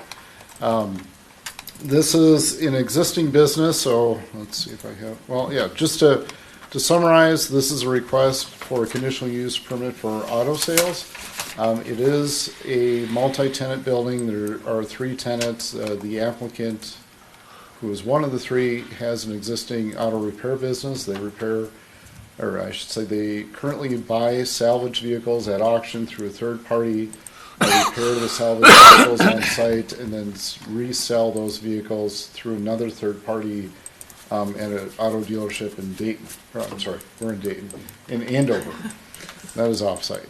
What they're requesting to do is to obtain a Minnesota commercial vehicle, or just a dealer's license that would allow him to buy his own vehicles instead of having to have someone else buy them for him. So it takes out the middle guy.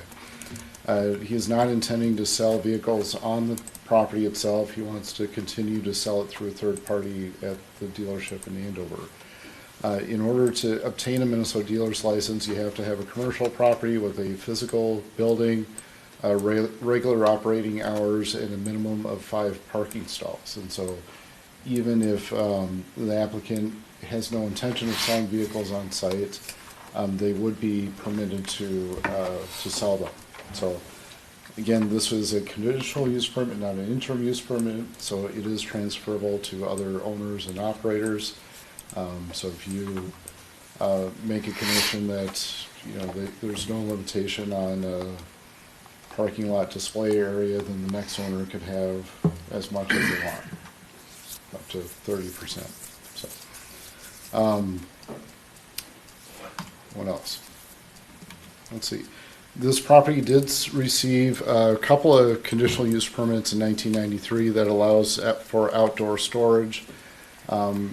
Fairly extensive outdoor storage, more so than what would be permitted today. But that's something that, because there's an existing CUP from 1993 that uses not grandfathered in, it continues today.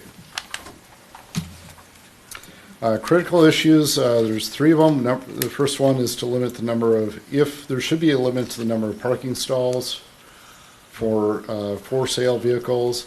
The second is potential environmental contamination, and then third is landscaping.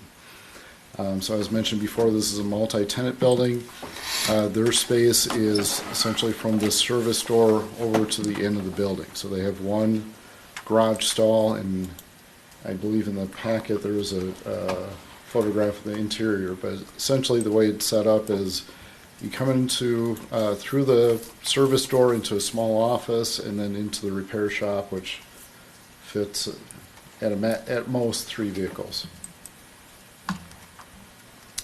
Related to number of parking stalls for vehicle sales. And I apologize, the applicant is not here, but from my understanding from the applicant is their space, they rent this unit, this end unit, and the number of parking stalls just comes out from that unit to the end of the grass here. So it is not the entire parking lot. For clarification, so the applicant is not the owner, he's just one of the Correct, tenants. just one of the tenants. Related to environmental contamination, it's my understanding from the applicant that when the vehicles come on site, they are drained of all the fluids. I guess from staff's concern is just based on that these are vehicles and they're not necessarily older vehicles, but vehicles leak fluid. According to aerial photos, I believe the site has been used for vehicle storage, I think, since 1993, and so there's a concern that there might be contaminants that have just built up through the last 20-some years. Is the yellow area the tenant storage area? Correct. That we're That's dealing a with in the other area? wonderful question. So the area that's highlighted in yellow is the outdoor storage area that's assigned to this tenant. The area north of there is assigned to a different tenant.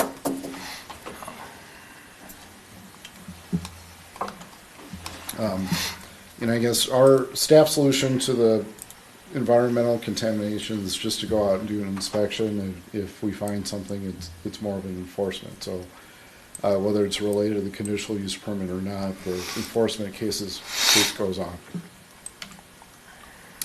Landscaping, and so looking at the entire site as far as what is required for landscaping, it's a lot. So we have,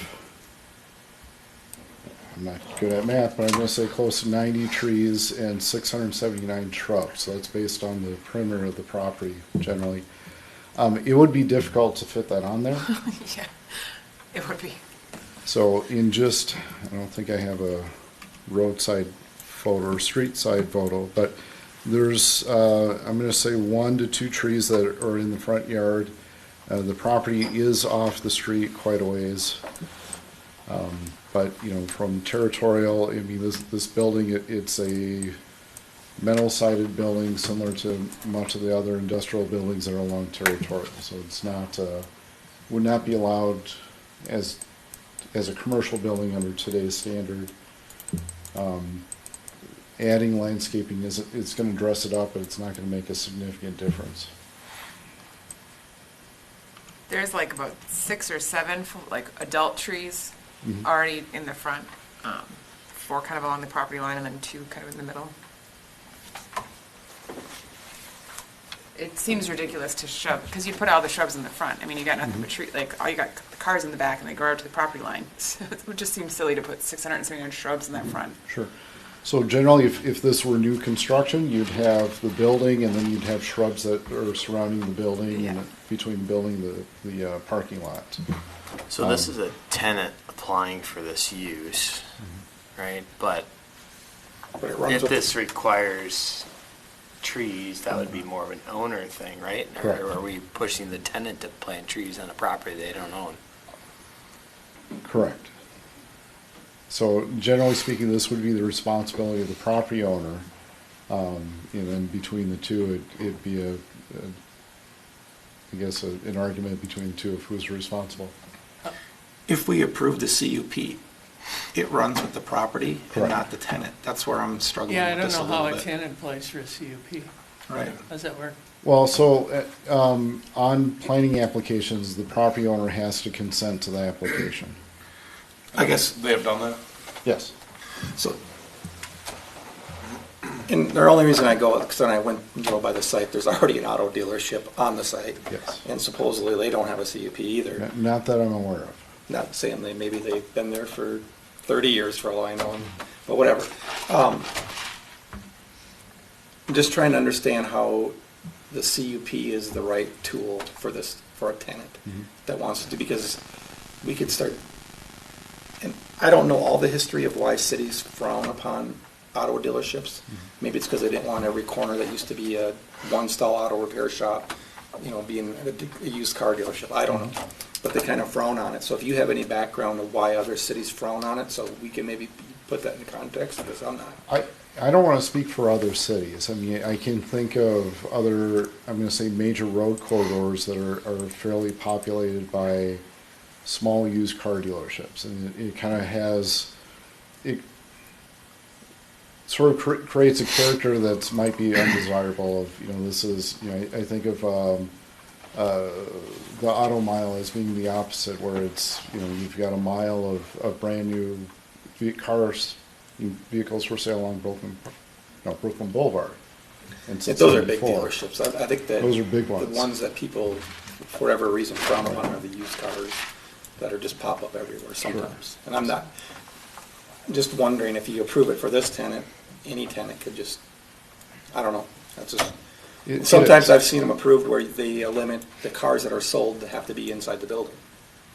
Correct. So if Maple Grove is similar to that, and I've not read their ordinance for quite some time, but I don't believe Maple Grove has any auto dealerships, so they have a very strict indoor-outdoor ratio, if I remember, where it's just not practical to have an outdoor sales lot. That's a good point, I don't think they do. It'd be easier for me to consider this and understand it if it was just one owner and one tenant versus multi-tenant. I guess I'm a little hung up on that because, and it doesn't help that there's a salvage yard in the back. Looking at aerial photos, a lot of those cars have been there for 3 or 4 years. Meaning maybe they're parting them out, maybe it's just cars that they don't know what to do with yet. So I guess my suggestion is if you don't have so much of a concern over this user, but you have a concern over the next user, is you can put a limit on the number of, say like the front parking lot cannot expand without amending the conditional use permit.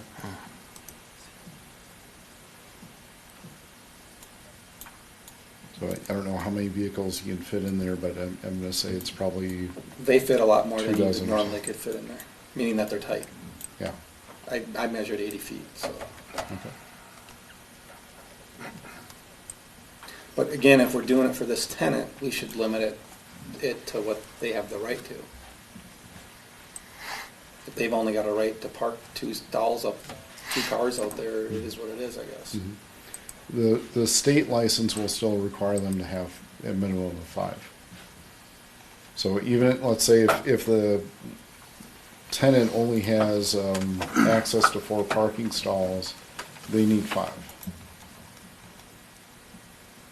I think That's they a have state more than 4. licensing issue. Yes. Right. Well, my take on it, and I'm willing to listen to other commissioners if they have other conditions, but I don't think I would. I would prefer the city not get in the business of approving CUPs for 5-car dealerships. But I'm willing to listen to other people, especially if they have some conditions that, make it work.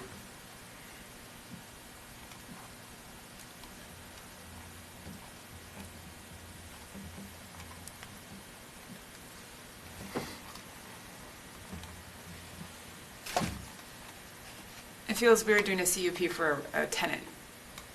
Also, that just feels odd, because if the tenant leaves, it still stays with the property, right? And is an IUP an option in this case, or is that not an option for No, so the Okay. ordinance is for a conditional use permit, and the conditional use permit is assigned to the property, not necessarily a tenant.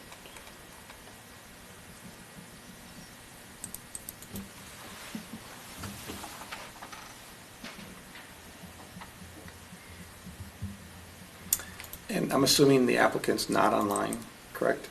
And there's no one else online? Correct, for- just Do I need to Peter. open the public hearing? Yes, it is still a public hearing. At 8:26, I will open the public hearing. Does Mr. DeMuth have any comments he would like to share with us?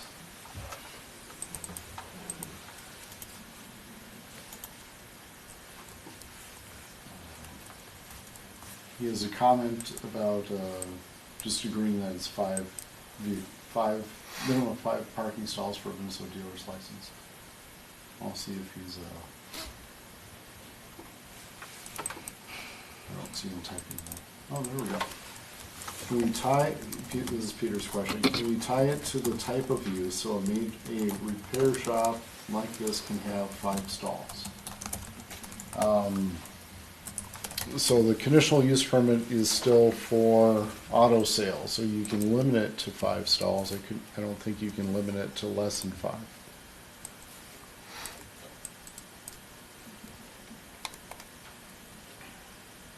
And this would be specifically for 5 stalls for vehicle sales, not necessarily like customer parking or employee parking and such.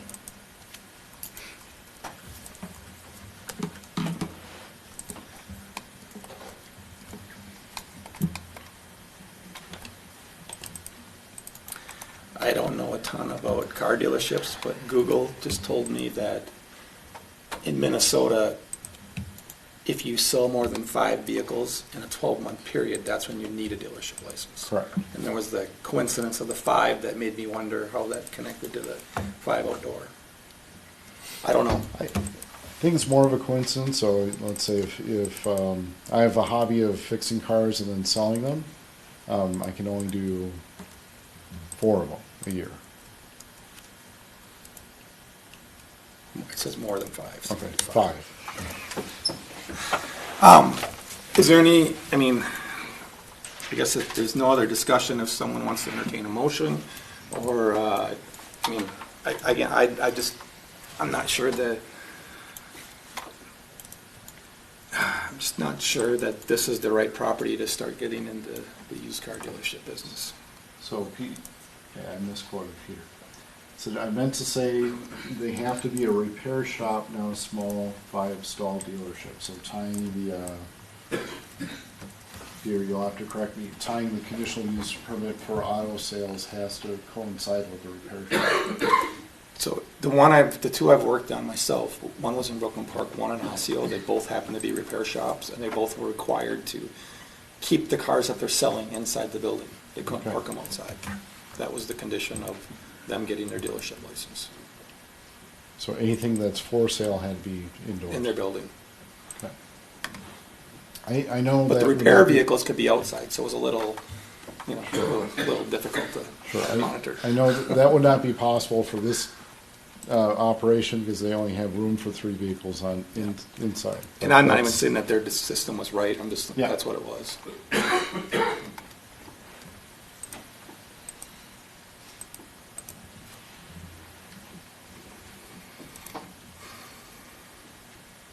Could I encourage someone to make a motion? You could.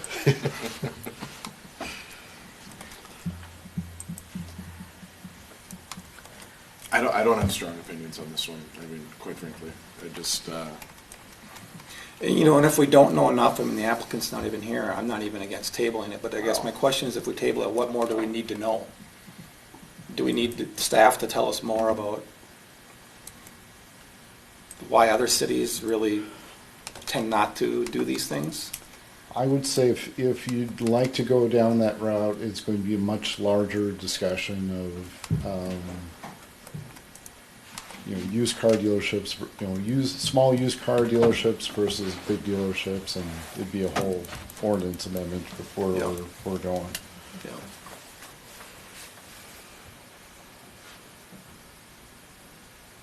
On the flip side, I'd rather see small businesses and encourage those than necessarily, like, that's what I would rather encourage in the city of Dayton than try to bring in giant dealerships to take up huge, From my perspective, it doesn't help this applicant that behind this building is a junkyard. a junkyard. Yeah. Mhm.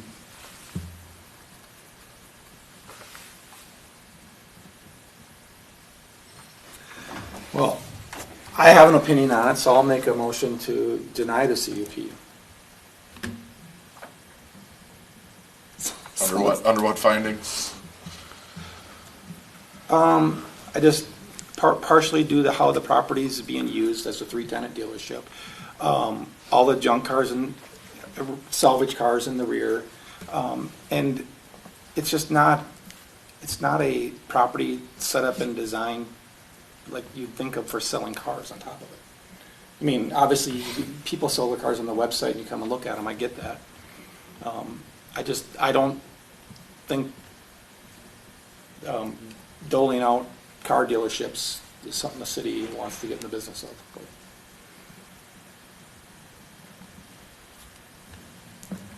I'll second it. Any more discussion from either Mr. DeMuth or the other commissioners?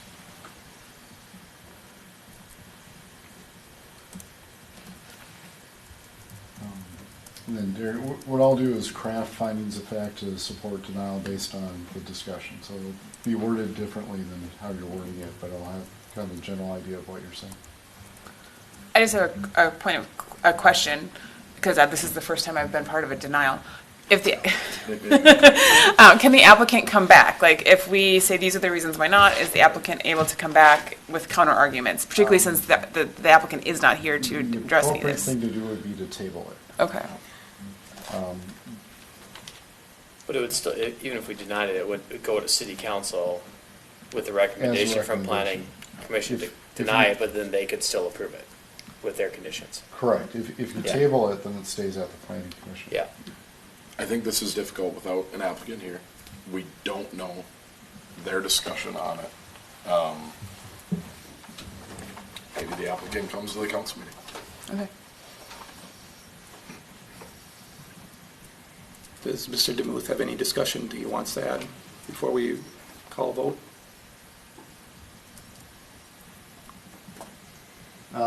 Peter suggested a table.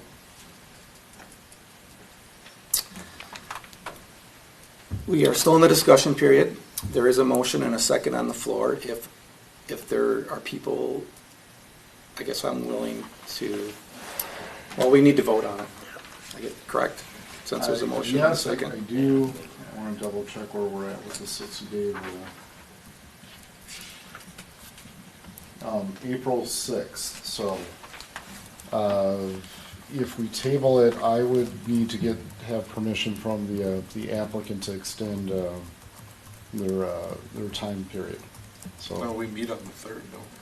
you do, Or the city 4th. council does not. That's a good point. From that perspective, I guess it doesn't seem the right thing to do to table it then. If they want to show up at council and try to sway the council differently, they can. Well, and I think from a tabling perspective, what do we want to know? I would agree with Right, that. you know, and I- But and I we would should try to ask- know I would stuff. ask Peter. Well, one thing we'd want to know the Yeah, applicants. what does he want to know? Yeah. I think denying and sending it to council, pushing the applicant to possibly, take time to show up. I mean, they're probably busy. Everybody's busy, right? They probably have a really good reason why they're not here. So I don't mean to make any assumptions on that. But it still goes to the council to make their final decision then, right? So, as opposed to trying to push the 60-day time frame. I mean, you put a motion, I seconded it. Our board could still reject it, and then a second motion would be required then, right? So, Yep. I think we vote and see Okay. how the 5 of us feel and go from there. Okay. All right, we will do a roll call vote. We will start with Mr. DeMuth.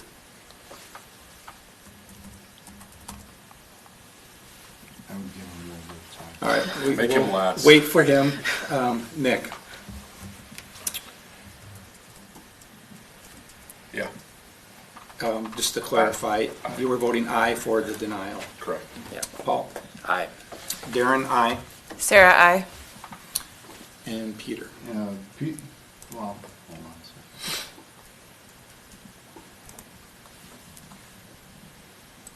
Peter votes no.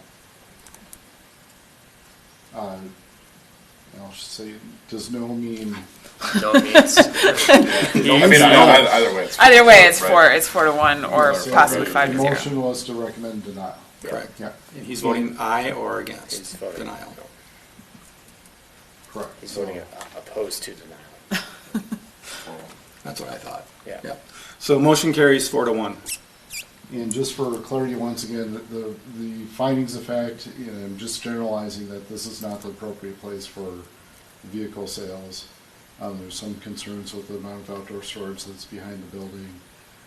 And then I'll craft some more language kind of based on Multi-tenant. your discussion, but ultimately it's going to be up to the city council to determine what the findings are.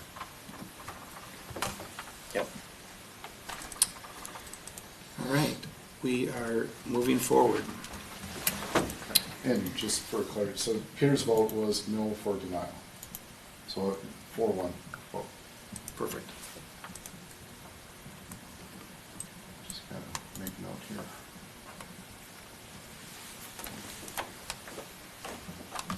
Okay, still in the neighborhood. Let's keep going here. Okay, next up is Kwik Trip. So this is located off of Maple Court, off of 94 and Holly. So once again, We started out with Ziegler in this section, then we moved up to Driven Auto Sales to the north, and then we're going back to the south to Kwik Trip. Easy making a map this time. So back in 2021, Kwik Trip had proposed a motor fuel station, or I'm just going to call it a convenience store or a gas station, with a truck stop. It went through concept plan. I believe it was at a zoning amendment and preliminary plat stage, I think. I think it went pretty far through the process. Went through Planning Commission, went to City Council, and was denied on a 3-2 vote. The council's decision, and just to summarize it, the majority of the council felt that there would be a higher and better use for this corner than a gas station. There's also concern about crime that would be associated with having a truck stop there. I remember, I believe there was a discussion of what if this were just a gas station and not a truck stop, and I think some of the conversation is from Kwik Trip is that your preference was either keep the truck stop as part of it, or you'd find another place up 94. So that's going off of memory from a couple of years ago. So since this discussion, 2021, 2022, property is still for sale. The interest that I'm aware of for this property has been for another gas station, an asphalt plant, and a fencing company. And so the idea of, that there's got to be a higher and better use than a gas station, we haven't seen it so far. So I believe the property owner had reached out to Kwik Trip and said, do you want to try it again? And the answer was yes. So the concept plan that's before you tonight is the exact same of what was presented in 2021. Within the staff report, I've included most of the staff report from 2021, so really there has not been any change. As the staff report from 2021 was, I'm going to say 20 or 30 pages long. It did not include all the attachments. So I know one of the attachments were crime statistics from 2021. So being that we're in 2024 now, those aren't necessarily applicable to today. That's my pitch. Well, if anyone has questions of staff, now would be the time, I guess. Do you need any clarification on any items? Just in general, I mean, they obviously got denied by the council. Did they make any adjustments at all, or are they just literally? I mean, it looks like they're just redoing the exact same plan. Correct. Yeah. I will say that the plan that the Planning Commission approved, which again wasn't as final as what went to the City Council. So when I looked at this, there was some minor changes in the parking layout, but that's about it. And if I understand correctly, it was denied from City Council regarding crime, primarily regarding crime. I don't think so. I think it was highest and best. Highest and best use. Okay. Yeah, I mean, And it passed Planning Commission, was it 4-1? 3-2. Actually, one was absent. Planning Commission was, okay. Strategic. I took that night off. You were. So this Were you is here for this one? this is a concept plan, and so there's not a formal vote for it. It's individual comments. Tonight is? Tonight. No public hearing? No, it is a public hearing, so Okay. this was published in the Champlain Dayton Press on February 23rd and mailed to property owners within 500 feet. I got a question for Dennis, and if you can't speak for everyone, just I can't. right, I'll give share you your my opinion. But when the highest and best use was discussed on the site, Yep. were there some other uses discussed, or what? And maybe it's John's comment that caught me after the convenience store not being the highest and best use. I don't think, from what I recall, I don't think that was the issue. It was the truck stop being the highest and best use. No, I think as far as getting back to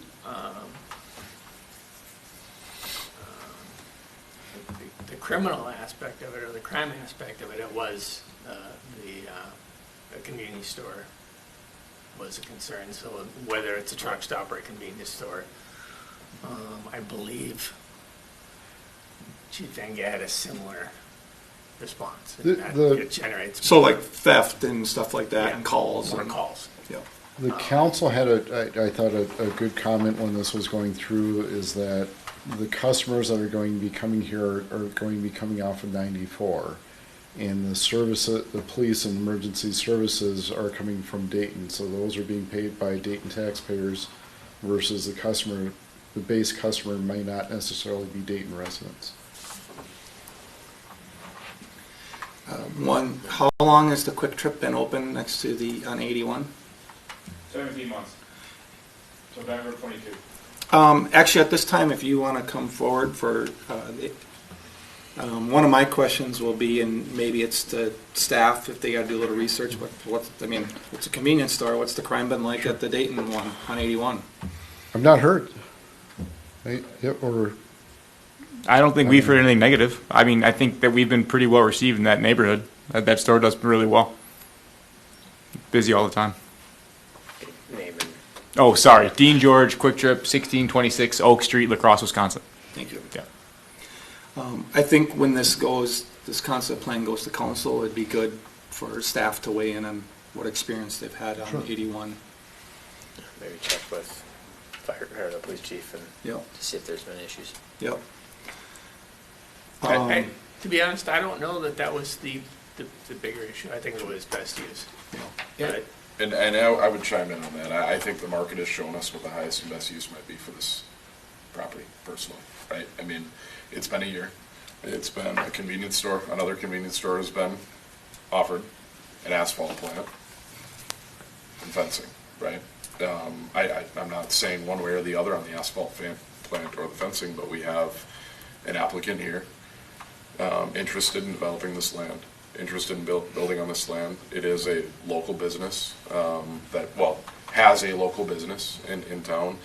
To staff's point, I have not heard anything negative. I'm not the be-all, end-all from that standpoint. I think it's really would be important when it goes to city council for there to be some information on verifying the existing location. But I gotta believe the market has shown us what highest and best use might be for this property. And if that was the reason for denying it, I think highest and best use may have been demonstrated in the past year. Well, I voted for it the first time. I guess I would still conclude with what Nick just said is, I will say that if it were to become industrial, it's no different than the two smaller industrial properties we approved by the manufactured housing park. They would probably want some outdoor storage too. So it's not like you're going to get away from outdoor storage with small industrial users. It's just they need it. And I'm not saying they need a ton, but they need a little. And so, I understand a little bit about the idea of the highest and best use of paving a truck stop versus being something else, like a convenience store and a fast food, but I personally don't see this as a thriving retail location. I think we're going to have a hard enough time getting retail traction on the other side of the freeway, and it's better suited on the other side of the freeway, but I think we're going to have a hard enough time getting traction with that. There's just not enough rooftops nearby. Peter says that he agrees with Nick's comments on the highest and best use. And I would like to supplement that too. I mean, not to disparage the fence or the asphalt plant, but they also didn't submit an application, as far as I understand, correct? Right? I mean, it was discussion about those uses at that property, but they never actually submitted an application. They were hypothetical at that point, and I think that's important to consider too. It's one thing to talk about opening an asphalt plant or fencing or whatever. I'll just say too that when this first came through, there was a lot of discussion on crime, in particular with the truck stop. A lot. People were concerned about it. Council was concerned about it. I just think it's a different era in where we're at right now. Like when you do a little reading on truck stop, it's like before the internet.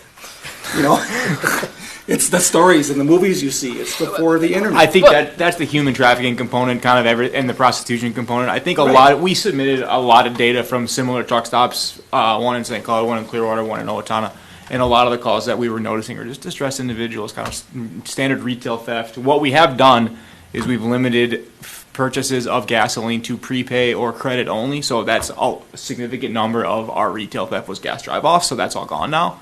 So that kind of drives those calls down a little bit. But the rest of it is, standard like retail theft, I think is still relatively common in the convenience store industry. Yeah, yeah. And there's more better people in every profession than there are bad people, and there's gonna be bad people that drive trucks too, but there's way more better guys. And I'd rather have a nice spot in Dayton, because this is a distribution hub. It is. You can't get away from that. We've got 1 million square feet Let's acknowledge what it is and do the best, like, to service it. yeah. So I also think after a few years here, if we don't think this is the highest and best use, we need to define what we think would be, and then staff needs to try to drive that development, right? Like, because sitting and waiting is Business park? it's kind of weird how it's split. yeah. It's current zone business park, got it split commercial industrial, is my recollection of what happened. Split commercial industrial, yeah. And I think, like I said, I think the initial concern was crime. I know the neighborhood, the Rogers neighborhood, I got inundated with email about crime, even though, it's a little bit of a hike, but I think they submitted a lot of data. I think, like I said, I think the crime component kind of dropped towards the. Good. I would agree with that assessment, yeah, of what happened in council. Especially, with kind of operation these guys run, it's well lit, it's a good. And if the city's going to go down the path where we still think there's a different highest and best use, I think we need to clean up the land use and not have a split land use. Sure. Make it one or the other, probably industrial, and you'd be targeting a low clear height, like an office showroom type building.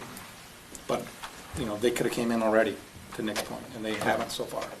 And I do think the highest and best use is demonstrated all along interstates, right? What do you see immediately adjacent to interstates right off the exit ramps? Gas stations, right? I mean, it's a pretty common use for that area immediately adjacent to off-ramps. Yeah.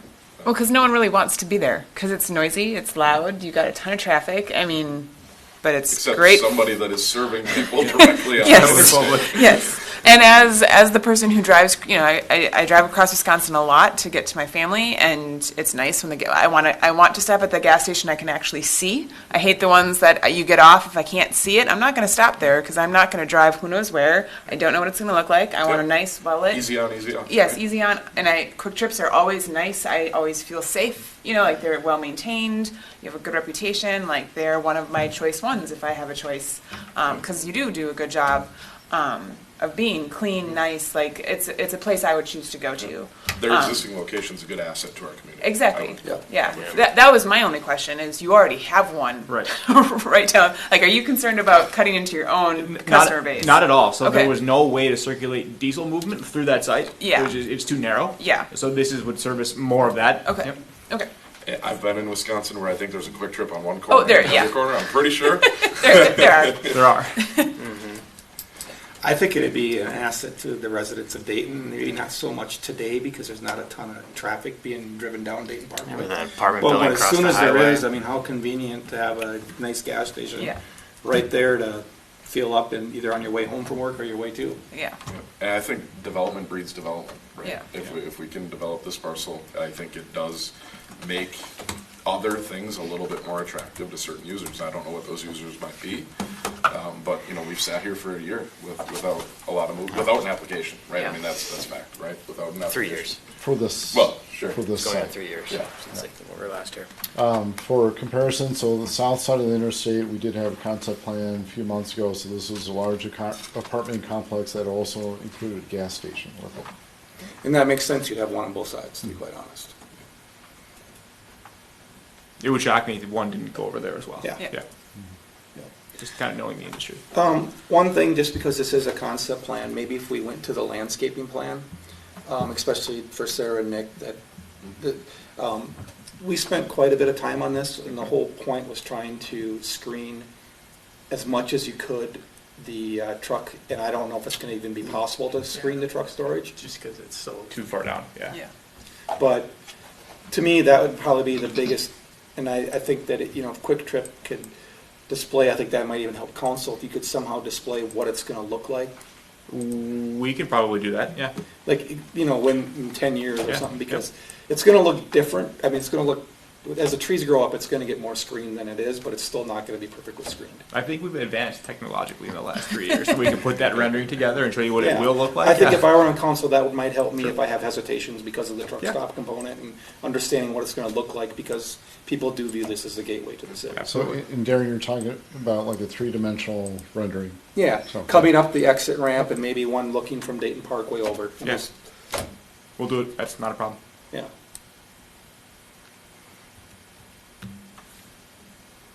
Yeah, good, clean properties, they got a good reputation. I think it'd look great on Balsam Lane and River Road as well. We can talk after the meeting. I know what you're talking about. Yep. That's my goal in the planning commission, to get something up there. So There's we a can vacant talk. lot to the east too. Yep, It doesn't. yep. I think they're aware of that. Yeah. I mean, I think times have changed. Nothing else has come up in the last 3 years. I mean, we either have to really stake claim saying, no, we want XYZ type of building. But this does drive people to the city. It gets people off the interstate. I mean, I think it works for what it is, and And it makes sense for the businesses that are already there. Like, Yes. there's a lot of, Yes. there's a lot of Serves trucks. businesses. I think that's what attracts us Yeah. also about that location. Yeah. It's kind of in this industrial part of your city where there Yeah. is that kind of traffic that travels to, down Territorial and the other both directions. So you're gonna have your truckers are already there, and then you're still gonna get your passenger traffic off the highway that wanna get, easy on, easy off, and at a nice location that they can see and they know exactly what they're driving up to, so, And they're a quality employer. yeah. I mean, they're, a lot of arguments can be made that they're good for our community. Absolutely. Peter wants to point out the quick trip off of Zane and 610. that's not a truck in stop, Brooklyn though. Park. But yeah, that doesn't have a truck stop Yeah, that one is- portion of it. Right. I do stop there, though. I do stop. That's where this is from. Actually. I saw you doing That that, exact location, actually. Very convenient. Any, Product placement. any comments on the renderings themselves?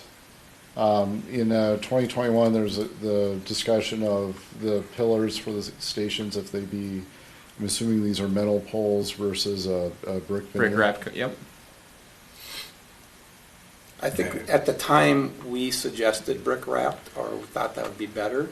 And I think at the time you were open to it. Yeah. I don't know if that really, I'm not as big into that kind of stuff as the next person maybe. Obviously looks cooler, but.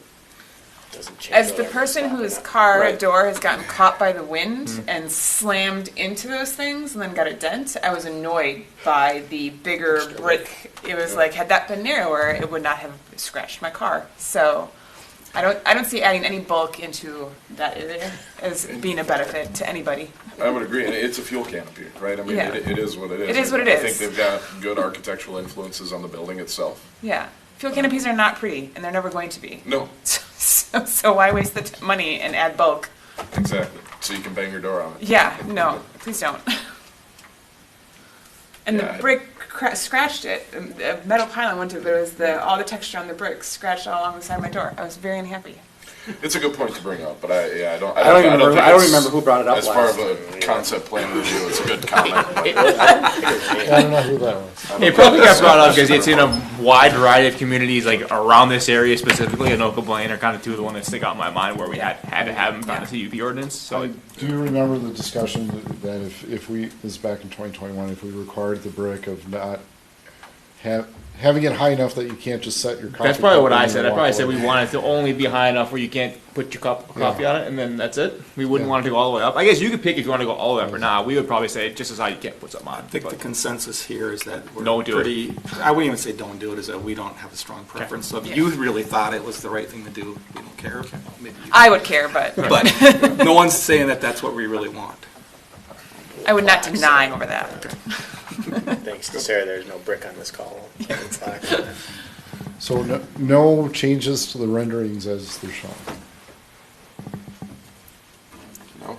Blue roof. And then the request for a 3D rendering. I just think that if there's people hung up on council, even ourselves, like if we were having that discussion, it would help people visualize it. I think you could say that on everything. Yeah. The 3D renderings, I don't know why we don't get those more often, because they sell. They will sell a project. I mean, we've got them here, but I think more for you is the perspective from the interstate, From the the- ramp, yeah, and that's what you understanding want, what it's gonna look like in the actual space. Yeah. Do you guys remember what the reasoning was for the two that voted against it? Paul Genghis, he won? He must have been one. I think he has the highest mass. Well, on the planning commission? Yeah. I think there was only 4 votes, because I think Paul. I don't think Paul was there. Paul was there? No, I don't believe, I think you're correct that Paul was. And I think I know, so there was 1 vote against it, and Paul, I think at the time, well, I'll let you speak. I have the for packet you. on my computer, but doesn't mean I was here or not. Yeah, I don't remember. He didn't like the trucks, the presentation that it was, I think it was Paul Genghis. Yeah. Yeah. And, It was, again, yeah. And the intent is for you to provide the same amenities that I think were described in the packet, right? Correct. The showers, Yep. the lockers, stuff Correct. like that, right? Yep. Yep. And I would concur with all the Yeah, writing, it's here. that I would still agree with what the planning commission came up the first time, about 24/7, Oh, yeah. showers, laundry, So it is what it is. I think that came up last time, and At everyone, the council the level, consensus yeah. was kind of, I don't know that we want to limit their ability to be successful, right? Exactly. Yeah. Yeah. Okay, Yeah, so- anything else? Okay. Okay. We'll move forward with that. Thank you guys for your time. Thank you Yeah, for thank you. coming back forward with it. Yeah. Absolutely. Yeah, see you next time. Yeah, see you next time. That's brilliant. Well done. Well done. How long were you bottling that one up? See you guys. See ya. Yeah. Been waiting a couple of minutes to say that one. That better be in the minutes. All right, moving on to new business. Item number 9A, Dayton Parkway Master Plan discussion. Thank you, Mr. Chair. Gonna open up the other one. Let's-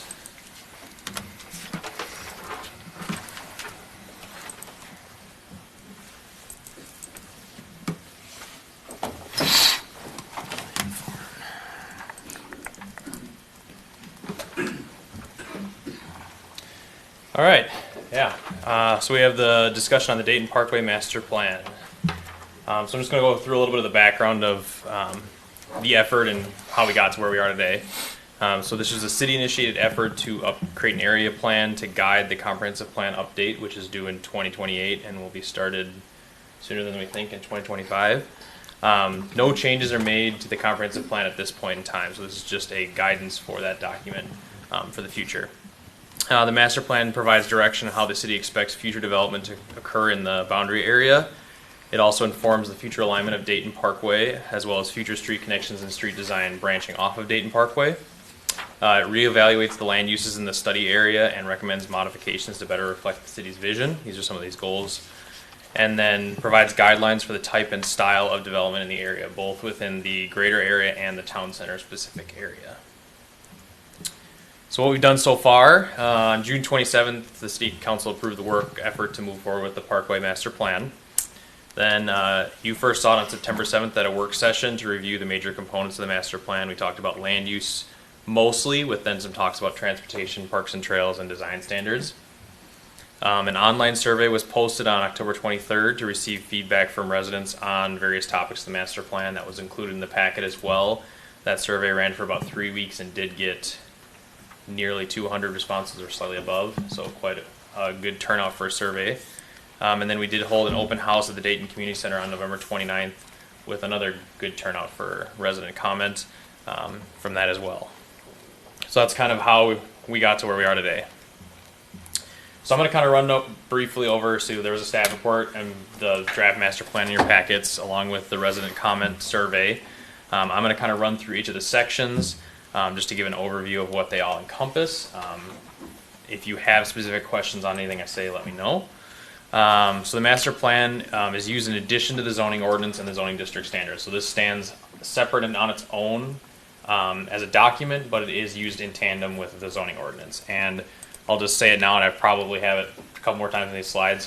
Whenever they conflict, as in the zoning ordinance might get updated in 5 years, or this master plan may get updated later on, whenever they conflict, the more restrictive standard applies. So if in the future something changes and there's now conflicting standards between the master plan and the zoning ordinance, the more restrictive of the two standards will apply. Currently, there aren't any contradictions between the zoning ordinance and the master plan as we currently have it laid out, but that's just a provision we have in there to plan for the future, because when you update two documents, sometimes conflicting things arise. So this builds on two previous studies. So in doing the master plan, we evaluated two previous studies that the city has done.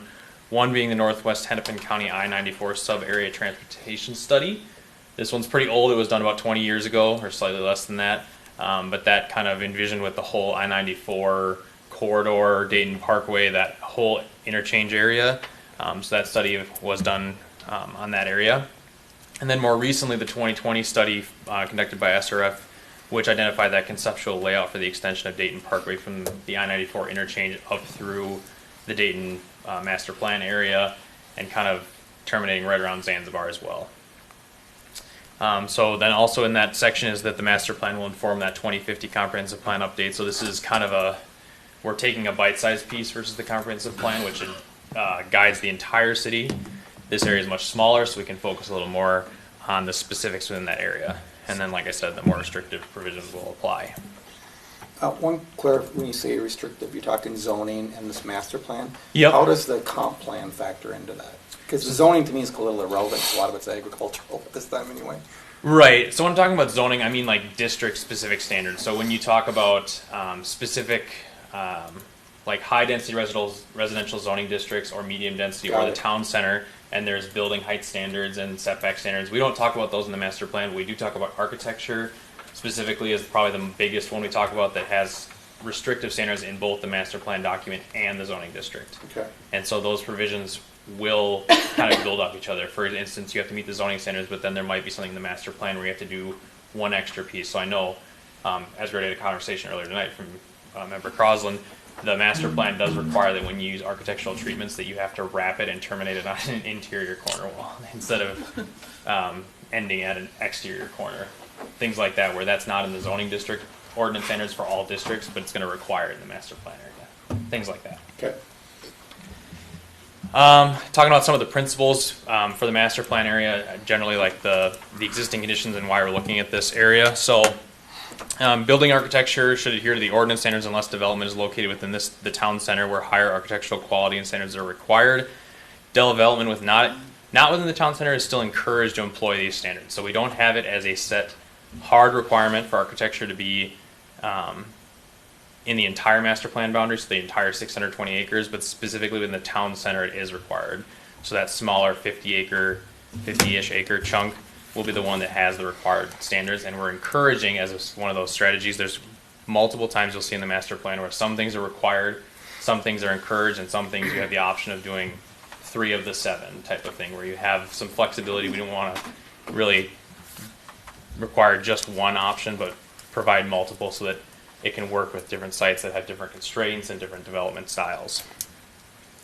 And then a big goal of it is to protect and preserve the natural resources. So there's multiple maple basswood forests identified within the master plan area and some pretty large wetland complexes. Not the biggest in Dayton, but some pretty significant ones. And then also, I didn't put it on the slides, but there are some topographical, major elevation changes that we want to take into account too as we develop. So a big one as we're looking ahead is the master plan future land use. So this is the proposed draft master land use for the master plan area. Everything surrounding the black boundary is the existing future land use. The interior to the master plan boundary is what we're talking about today.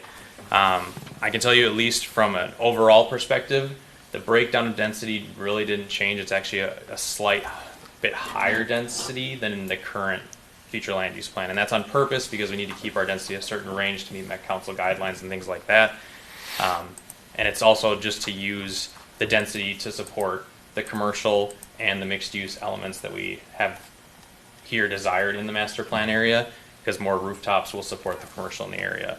So a couple big changes, as I'll mention, as we're moving things around on the future land use, and there's also the transportation corridors you'll see in here as well. The medium density along French Lake really didn't change. The park along French Lake did, in terms of, there's the sliver on the north side of the green park area. That's the DNR parcel, currently a DNR parcel, probably stays a DNR parcel for a long time. And it's the boat landing area.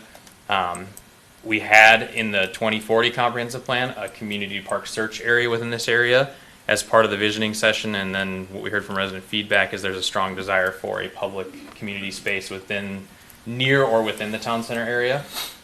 So based on that, we've identified that this would likely be a good area for a community park to serve as kind of a bridge between the French Lake amenity and the town center, which would be the pink area directly to the east.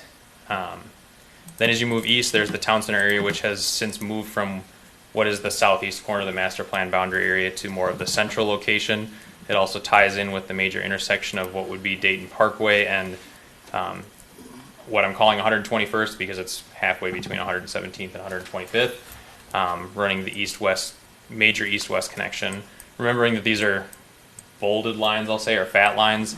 The alignments would get finalized as development occurs and natural features would be avoided, so we wouldn't want to build right through the middle of a wetland if we can avoid it. So the roadway would not likely be as straight as shown on here, especially as we're heading eastward this way, because as we all know, between here and Fernbrook there's a large wetland area. That would have to be avoided. We're not going to build an extra $1 million road just to go through the wetlands. So things like that where those will get adjusted. And then we have a larger commercial area in red shown on the eastern side of the mixed use. That's intentional so that we show kind of that transition and that scaling as we move west to east along a major transportation corridor. The commercial rooftops would then be able to be frequented by the mixed use corridor, which would have smaller commercial, office, residential, civic uses all within that area. Then the darker orange on the north and south sides are all high density residential. You'll probably notice from this, and it's consistent with the 2040 comprehensive plan, that the dark orange, the highest density in the city, is in this area to support that mixed use town center area. And then we did change this southeast corner from high density to medium density, recognizing that there is single family residential adjacent to the southeast, so we want to step the land uses to the less intense as we transition into that single family area. You made a comment that the densities was slightly greater. Did you use the same minimum density as in the current comp plan for high density and medium? Correct. That's assuming we didn't step up the density within there. I think this using a plan minimum. needs a lot of work from a standpoint that we need to factor that in, the step-ups, because those are unrealistic. I mean, I guess what would help me put a context to if you have a table to show how many acres of each use, because there's a lot of acres of high-density residential. Yep, there are. And I just don't think that's realistic, and we won't need it if we use more realistic densities. Yeah, So I can certainly. I think that's where it needs the most work. Okay. Yeah, I have those numbers. I didn't include them in the packet, and that was probably my error there. You'd end up with the same average density, but fewer high density Yeah, areas. you'd end up Yep. with more low density elsewhere because, Because of that, yeah. yeah. Yeah. So if we, for instance, I think our minimum density and high density, and I'm going to use I think it's 12. And I know there was some preliminary conversations about, well, what if we step that up to 15 or 16 units Or an 20. acre? Or 20. Usually 20, three-story Basically, buildings. the way that transition works out, as you probably know, is that we would then say there's 200 acres of high-density residential here. If we bump the minimum density, then all of a sudden we only need 150 acres to meet that density goal. So then we can transition to having more medium or medium with some mixed-in low density, any range of that. Yeah.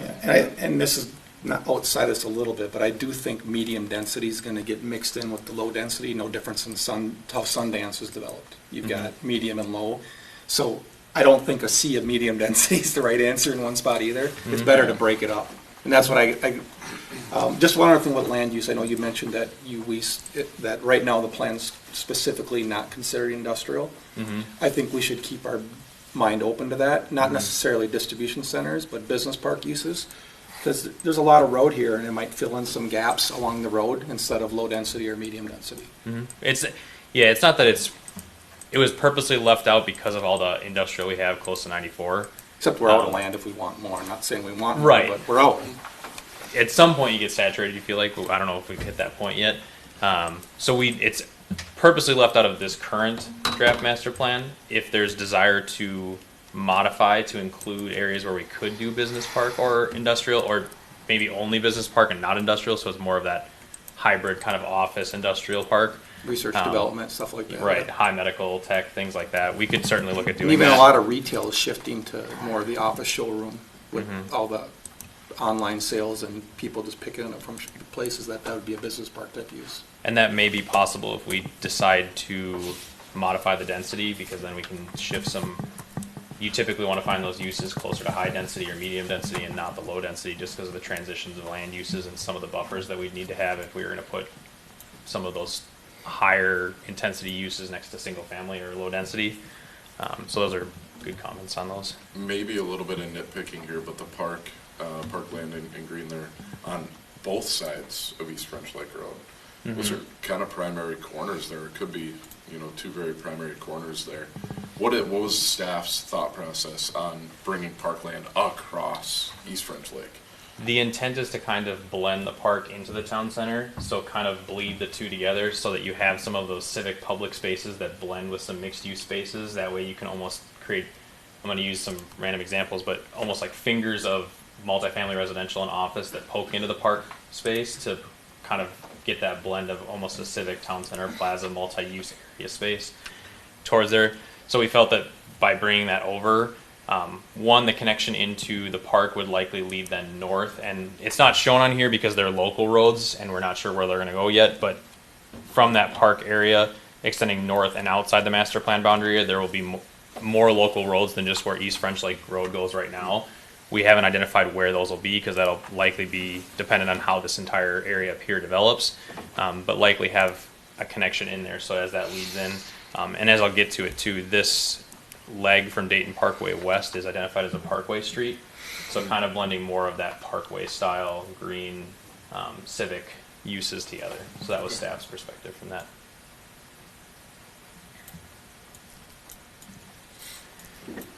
So transportation is a big component here, as I've mentioned before. It's called the Dayton Parkway Master Plan for a reason. It's because it focuses on the expansion of the existing transportation network, specifically Dayton Parkway, as the major corridor through that area. It's going to pick up traffic and connect it from south to north, from 94 and to the future all the way up to Dayton River Road.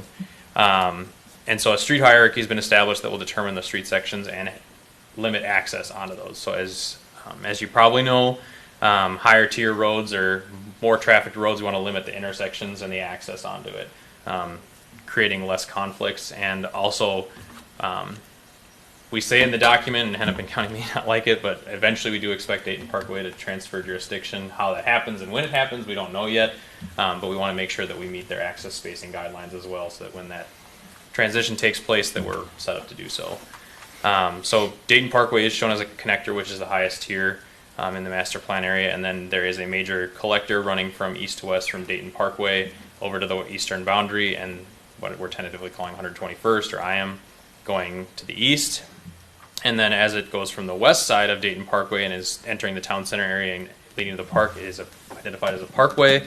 And then this specific local road is called out on here because it is a realignment of East French Lake Road at this area. It isn't the leg from Dayton Parkway up to where it was connected to the park is left on here as it is. However, that would likely change with the development in this area and the redevelopment of those parcels. So that's kind of for the transportation network. With regards to the transportation network and street design, I guess I was a little confused when you went through the examples on page 12 of the document where it talked about Parkway, connector, and local streets, because the Parkway was the widest. Yep. And Dayton Parkway is technically a connector. I would have thought in my brain that the connector street going up to Dayton River Road would be the widest. It's not the widest in terms of right-of-way just because of the additional amenities on a Parkway street. So you have, instead of just two sidewalks, which there might not be sidewalks on Dayton Parkway depending on how it's designed and the functionality of It each seems like it'd be more individual trails section. than sidewalks. Right, so the Parkway has it's just more separation, I guess, is the reason. Dayton Parkway, not, this is where we gotta. You're right, so not Dayton- the town center Parkway. Right, so the Town Center Parkway is the wider parkway, the 150-foot right-of-way, whereas Dayton Parkway, the major connection, is actually on 120-foot right-of-way, and it's because of the additional separation on the parkway through the town center between the pedestrian and the vehicle environment. that creates the additional right-of-way need. So as these documents become public, I think we need to clean up some stuff, because on the connector street, it says, which Dayton Parkway is gonna be, it says, parking shall be provided on both sides of the street. There's gonna be no parking on Dayton Parkway. True. And so I think, granted, it might be applicable in some scenarios, but it's not applicable in this scenario, so I think we just need to clean that up a little bit. Yep. And, then we should probably have a healthy discussion on the town center parkway of whether we really think parking's gonna be on that parkway, or the parking's gonna be somewhere else. And it might, I think the reason, and there is a statement in there, is the city engineer may reduce or eliminate on-street parking for the street type Yeah, outside. there is that statement there, yeah. So that's because we don't exactly know, as it goes through a specific area, maybe there's a greater need for on-street parking, and then as you enter and connect with Dayton Parkway, the parking goes away because you have more traffic flowing from there. That's one of those ones where you haven't designed out. I mean, we didn't get to the nitty-gritty of like each block of how it would design out. We left that flexibility in there for that very reason, so that we could modify as needed as development occurs. I think maybe describing that in the document. Mhm. It's a great explanation, but being able to describe that, because I think Once it most becomes people a are public gonna- document, Yeah, and it's people gonna are be gonna like, pick out what are and you think doing? about it the same way that you are. Yeah, and that's good Just provide context, clarity because to the reader. when you live in and develop the document, there's things I don't pick up on that. Yeah, and That's I'm not why we're looking here, for yeah. an answer here, but I think we should probably discuss a little bit more about the Dayton Parkway street design. In the document, it says extending what we did from the interstate up to 117th. I'm not a huge fan of a landscape medium. Maybe some other people are, but I think of Rockford Road, I think of Bass Lake Road, I think of Zane Avenue and Brooklyn Park. I mean, those are the kind of roads that maybe this is gonna end up looking like. And a lot of them don't have landscape mediums, one, because it's more expensive, and two, because it's more maintenance. Well, and it's harder to see. And it's Like when harder to you're see. trying to get across, like it's just Yeah. harder to see traffic that you've got Yeah. more space, and then as the trees get bigger, you're like, well, I'm guessing there's no vehicle coming and I'm not gonna die. Let's go for it. Like that just doesn't make any sense. So I think it's something to consider is, and I'd prefer wider boulevards and more trees along boulevards where there aren't commercial uses than a landscape medium eating up space. Yeah. I have a question about these two images. Is there a reason why they're identical, even Yeah. though they're described differently? The one on the The bottom two are the same image with the same Literally dimensions. identical. Like all the dimensions are the same in the image, Yeah. but below I it, think one's that- described as 120 feet and one is described as 60 It feet. may have been that I clipped the wrong image on the third slide down. Okay, well, because I was doing the math, I'm like, these are Yeah. not the same. I was with you too. Yeah. Yeah, so they should be different because they are different right of ways. Yes. And I think I just clipped the wrong one with the wrong description. Yeah, I mean, if we're critiquing your drawings, I mean, the connector street, should it really have houses on flanking it if that's the main road? Right, do we have Right. housing along that? Probably I mean, not. Probably Yeah. on the It'd be better Parkway not to Street put though. that in there. Yep. Take that Yeah, out. maybe it goes Find on an the I area. Parkway agree, Street. because then, like you said, when it becomes public immediate context, they'd think Yeah. there's gonna be homes on the side of Dayton Parkway, when Yeah. they're most likely. So maybe not. that one's empty, but then the Parkway, maybe that gets houses, or if you have images of a built, more Yeah, vertical more buildings or vertical. something, whatever you have access to, but, I mean, I think landscape streets are nice. I mean, the concerns you're talking about those, you just have to stop the landscaping at a point where it's safe at the intersections, Yeah, right? provide your site. Yeah, I mean, plans. Landscape Elm Creek- mediums or landscape streets? Landscape, well, Mediums. mediums. I'm Yeah, I okay mean, with boulevards. right through Elm Creek Boulevard through downtown Maple Grove area, that's beautiful. It's super well And I think maintained, that would it's be landscaped. appropriate for the town center Yeah, parkway, yeah, but not but so maybe much not the Dayton whole Parkway. length. Yeah, and Yeah. this right now shows the town center parkway is the one with the median, and Dayton Parkway without the median. With Yeah. no median period or landscape median? No median, No. period. No, because this would be the connector, that'd be Dayton Parkway. It sure This seems is like the- Dayton Parkway would have a median. And that's one of the topics we can certainly look at doing too, is that Just not have landscape. have a Yeah, non-landscape it'd be like Zane median. Avenue Yeah. Yeah. or Yeah. Rockford, Yeah. or I think Rockford Road might have a ditch. but- Yeah, landscape median's gonna bring a lot more maintenance, and a lot more from Public Works, but it will provide natural traffic calming too, right? Yeah, the town center parkway, different story. Yeah. A lot of what you express concern about, we make you drive slower. Well, no, but like I was talking about a crossing. Like Yeah. when I went to check out the properties for today, that's a wide intersection that you're trying to get across, Yeah. and you're looking, and it's also on a curve, so you're not entirely like. I'm hoping that there is nobody in this distance because I've got quite a ways to go. Yeah, you got a lot. And there's really not a safe spot in the middle to stop. So if I get halfway across and realize, crap, there's a vehicle, then you don't really have a lot of choices Yep. at that moment. Yep. So, Don't you just love how they berm, I mean, I get why they do, but they berm up cul-de-sacs nice too, where sometimes when you're going through them, roundabouts. yeah, or, excuse me, roundabouts, yeah. Even the one on Dayton Parkway is bermed up pretty good. Yep.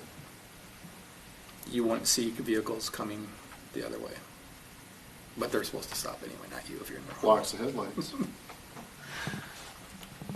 Stops you from driving through the middle of it. Yeah. Yeah. Yeah. Yeah. it's always when you see the fresh snow and you see where people actually went, and you're like, I don't think you were supposed to go there. Yeah.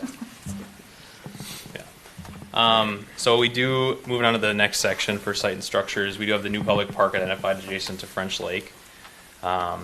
This is kind of what I was talking about, those development standards that are in the master plan that will build off the zoning ordinance.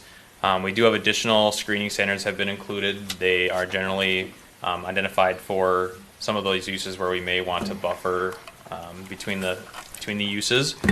Parking areas have been required to have additional green space and landscape islands. So the current zoning ordinance does not require that.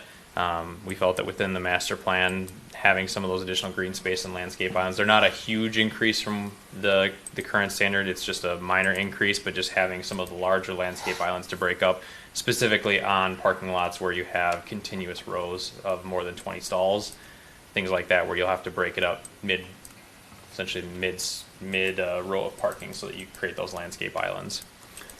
Help me out here, but what's the logic to that, I guess? To create essentially we felt there was a lot of resident feedback on creating that natural feeling of the master plan area, having more open space, having more trees, having more interaction of just like the urban landscape with the rural, more kind of like how Dayton is for the majority right now, blending those two. So we felt that based on all that feedback, it was important to include standards that would make development happen in that character. So we've included standards so that you don't get just all curb, asphalt, small landscape islands, very minimal greenscape.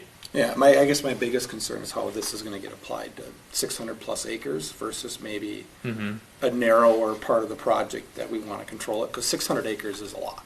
Right, it is. And that's where this whole section, I remember you talked about the town center section, how the architectural being limited. Is this section limited to the whole master plan or just the town These center? sections are, so I'll mention it specific, but the screening, parking area, landscape, resiliency, and the stormwater stuff is all master plan wide. That was on purpose just because the green space lends itself more to the types of land uses we're expecting, the high density and medium density residential having more open space for the residents to use of those complexes. Same with the town center where we expect to have more green space. It wouldn't really fit to have that standard master plan wide if we did change and have business park or that office business park use, because then you wouldn't expect that green space to be used in the same manner as, say, a high density residential. So if we do transition to having more of that, then I would expect that we would start putting restrictions on the landscape or the parking area standards to say this will only apply to these types of uses within the master plan boundary, or specifically only the town center. We could certainly, if you feel that's not as important outside of the town center, we can certainly scale it back and say it's encouraged outside the town center but not required, things like that. Yeah, some of this stuff just adds a lot of cost. It does, yep. I mean, we are And expecting some of a it's higher needed, level. some of it just adds cost. Yeah, and any comments are good on that, because I want it to be clear for those reading the document, both residents and developers, to know this is what's expected of you, and this is where you may incur some increased costs as part of your development. We're purposely doing it in the town center area because we want that to be a higher amenity area. But then if we do want to scale it back and say we'd rather just not have that be required but encouraged, so that if someone chooses to do so, they can go that extra step, but they aren't required, and maybe that gives some leeway in development costs for developers too. It was, one of the reasonings you gave for that was the heat sink, like to, what was the exact wording? I don't remember your exact wording, but basically, so you don't have these heat islands, that's what it was. So, because they help break up, so you don't have the heat islands and this giant thing of blacktop. So something to think about. So behind you guys, there's the slogan, "Live the difference." And we're trying to create as a new town, a town within a town. So what is going to make this different than the rest of Dayton? That's going to make it attractive and a destination? The rest of Dayton or the rest Rooftops. of the region? John, Yeah. rooftops. I'm not saying we It'll want easily them, be but different that's than what'll the make rest it of different. Dayton, but being different than the rest of the region would be the challenge. Yeah, would draw somebody to here as opposed to going to Maple Grove. Sure. Right? Yeah. We are trying to create like a cohesive feel within the master plan boundaries specifically because of the change in how it's different than the rest of Dayton on the future land. I mean, we've envisioned it as being different, so now we're trying to create what that different looks like. And just having that, whatever we do in the town center kind of bleed into the areas around it so that it kind of creates that environment of being different than the rest of Dayton and from other areas and other communities. I think if something's gonna be different too, is to think of an attraction. I don't know what that is, but John has an idea, I know he does. I'd like to bring the Hennepin County Fair to Dayton. Oh, could serve as a rodeo grounds.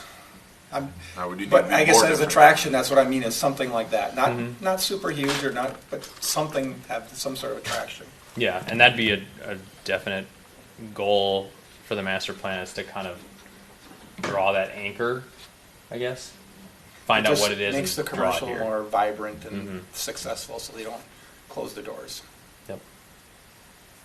How do you make it as pedestrian friendly as possible? I mean, if we're talking about this like city area, the Main Street kind of area that we're creating, you know, Maple Grove has their little walking Main Street that's 3 blocks long. It's cute, and then they have all these lakes behind it that have paths around it and everything, but like they don't even relate to each other other than their adjacency, right? So is there a way to intertwine natural landscapes and pedestrian friendly spaces and get the parking on the backside of the store and like kind of like Yeah, fountains? I I don't think know, it- like just how do you make it just think you feel make- natural as opposed to being in the sea of parking? It's a little tough. So I think Yeah. of No, it's not easy. town planning of Disney designed, I think it was Celebration, and in outside of Orlando, and so I can't remember how big Celebration is. It's not very big. Looks cool though. Yeah, I'm not familiar with you. There's it's a walkable downtown commercial area that's right next to the lake, and there's a lot of activity on that lake shore, but not around the lake. It's too big to walk around. Well, you have to want to walk around it. It's not just going to be out of curiosity, but so you have kind of a focal point of between the lake and the commercial area across the street. You can think of like downtown Wayzata as another example. So it's a big lake, but it's just a small area where there's a lot of concentration of activities. So that's where you'd have your farmers market and parks and whatnot. I think Buffalo's kind of similar, where they've got the concentration right off of one little portion of it. Seems like a good thing for engineers to solve, but part of the issue of, back to your pedestrian friendly, is you have this town center parkway that's driving all the cars right through your commercial corridor. To me, if you could somehow drive the cars, and so your main commercial corridor is almost like a walkway street. If you wanted to close it off, you could. So if there's events or whatever, you still have good traffic movement on the other sides of it. Like when Maple Grove has their Yeah, sidewalks, they do that shops problem, thing, too. they Shut it close down. off that Yeah, little and that little chunk. section is pretty easy to Yeah. close off. Yeah. But the way our plan currently is, well, maybe, but the parkway is like the main way to get, the town center parkway is the main way to enter the parkway. And it's almost like maybe we need to rethink that a little bit about where all that commercial goes and the parkway concept to make it more pedestrian friendly. Yeah, do one-sided, so you So- justify the road to the north, so everything to the south can be developed and Yeah. smaller streets and pedestrians and everything. I can kind of mean, it's- skip ahead and kind of, Yeah. we kind of jumped over, so there's the landscaping, resiliency, and stormwater stuff, I'll come back to it. There are standards in there to encourage that pedestrian-friendly environment in the town center specifically. So we have required build-to lines, so the building will be up front with pedestrian amenities. Some of the additional architecture standards require that type of pedestrian-friendly scale architecture environment. So having recessed entryways that are on the pedestrian environment, having the first floor have a majority of windows so you have visibility and things like that. Those are all new requirements that are in the town center specific to encourage that pedestrian-friendly environment. And then the parking is then pushed either underground for apartment buildings or to the back for other structures so that you have a similar, like, where you'd have the Parkway running through the town center would be the pedestrian environment. Yes, there's still traffic that can go on that with maybe some limited on-street parking, but that would be a majority pedestrian-friendly environment. I think, and this hasn't been designed, but there'd be more crosswalks there than probably anywhere else to be able to cross. And then having the majority of the streets that actually move the majority of the traffic would then be off of that main parkway.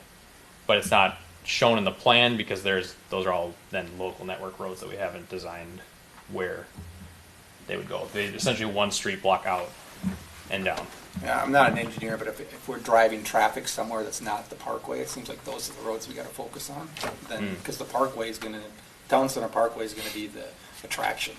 It's almost, I mean, like Nicollet Mall. They thought about closing Nicollet Mall down forever to make that more viable, and not size and scale. Forget that. Just the concept of. Yep.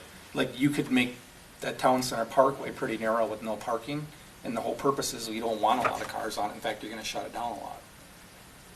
Yeah, and we could consider that. We kept it wider for the amount of amenities that would be on it. It is still a single lane road both ways, so it's only a 2-lane road, essentially one each way, with then parking on the street, but there's a lot of green space in between. But we could certainly, if the desire is to scale it back and have the buildings on both sides of the road be closer together to create more of that pedestrian feel rather than being farther apart with longer crosswalks because of the wide right-of-way, we could certainly look at doing that too, and just keeping it back. Maybe it's the same width as Dayton Parkway. They're both 120 feet, but because it's a single lane versus Dayton Parkway being a double lane, 4-lane road essentially, the feel is different because you have more separation between the pedestrian. It's almost like when the Town Center Parkway came in, you could have one side more high density residential, and then another side jut off to a pretty major road that went down the commercial corridor. So some commercial users would be on the parkway itself, but others would be off. But the reality is it's going to be a walkable area for the most part, with parking on both sides of the buildings.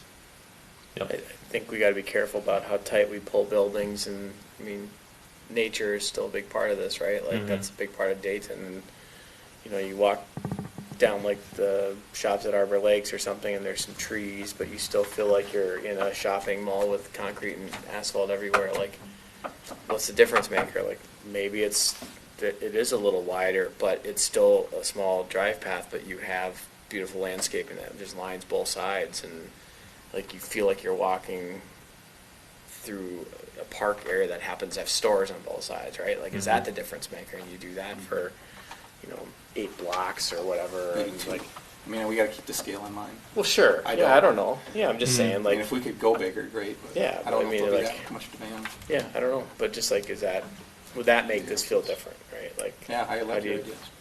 how do you just distinguish? I Well, mean, all cramming slides buildings and all close that. together, like everybody does that. But And how you incorporate, so a lot of cities, like, and I think this is a good example that we don't have in this plan anywhere, is how are we going to deal with building heights? Meaning, how are they going to step up, step down, stuff like that. yeah, we didn't talk about that I think that's a specifically. pretty important concept to factor into it a little bit. Where you would want increased building height in certain areas and decreased in others, or Just managing it, because apartment buildings could be anywhere from 3 to 6 stories by the time they come and get built. Yeah, we've got that in one of the slides where, the So to corridors- think about, like, even like if you wanted to, like, different combinations of how you put maybe lower buildings near the French Lake and higher buildings back, so everyone has a view of it, stuff like that, like the apartment buildings. Like Yeah. you, So- You have a bigger setback on the second floors, right? Your main floor's got one yeah, setback. or even like you don't line French Lake with high density, because then that's gonna block every project before, for seeing any of it. You put the villas there, and so you step back height so people can see over other houses. yeah. So Yeah, views to the lake. that isn't in here currently because there are some zoning ordinance standards that achieve the same thing for a portion of it, not for the majority of the town center. But when you're coming off French Lake, there's going to be the shoreline ordinance standards that are going to limit building height. So you're not going to have tall structures near French Lake. And then as you move into the town center area, then yes, you could have essentially like the first block in on the town center could have anything above, like within the building height regulations in the zoning ordinance, because we didn't restrict anything other than what's already in the zoning ordinance. So they could go as high as they're allowed in the GMU2 district, which is the town center district. So is the intent there that you say, as we transition from French Lake away from it, we have increased building height allowed, so that you know, in an ideal world, you have the 3 or 4 story apartment buildings first, and then as you move further away from the town, from Like a French villa, Lake. 1-story villa Okay. first. Why not? I mean, there's Yeah, gonna I be mean, demand for them. If that's And what then goes step in the back. town center, yeah. But I mean, I don't. And I'm talking maybe the perimeter of the town center, on the park area. I'm talking Okay. the whole master plan area here, Okay. not just the town center. Peter had the comment, and it's more pertinent a few minutes ago. Years ago, Stillwater looked at rerouting traffic off the main street downtown, but ultimately ended up keeping the cross-section the same way as it is today, with traffic down the middle. They also have topographic challenges. So the beauty is that we have a blank slate.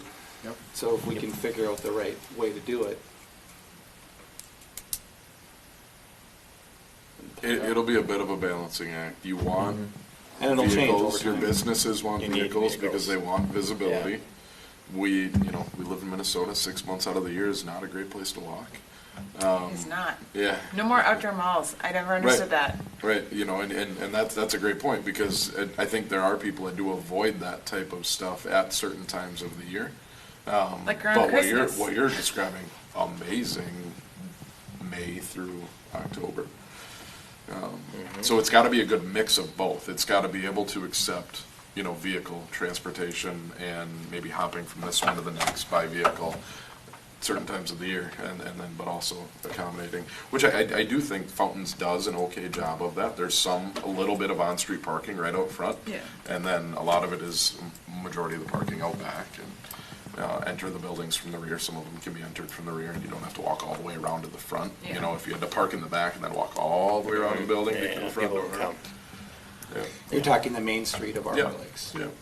But then they also have that other little chunk where they have the storefronts Yeah. into that center area where you don't drive, and it's just Yeah. pedestrian traffic, and they have like where the Pottery Barn is, and the more high-end, like. Yeah, I guess maybe I'm talking about a different spot, the Fountains area. Well, because there's the two. There's the where the library is, and the lakes are, and the paths Yeah. around the lakes. Yeah. Like there's that, and there's the road through the middle, and that's the Right. road they close off. Yep. But if you just go across where like the Whole Foods is, Yeah, Whole yeah. Foods, Trader Joe's, there's Pottery Barn right there. They have that strip of retail, which is a total outdoor mall. They have a few car spots, like you can kind of park in there, but not Yeah. really. And they have the giant fountains in the middle and whatever. But like.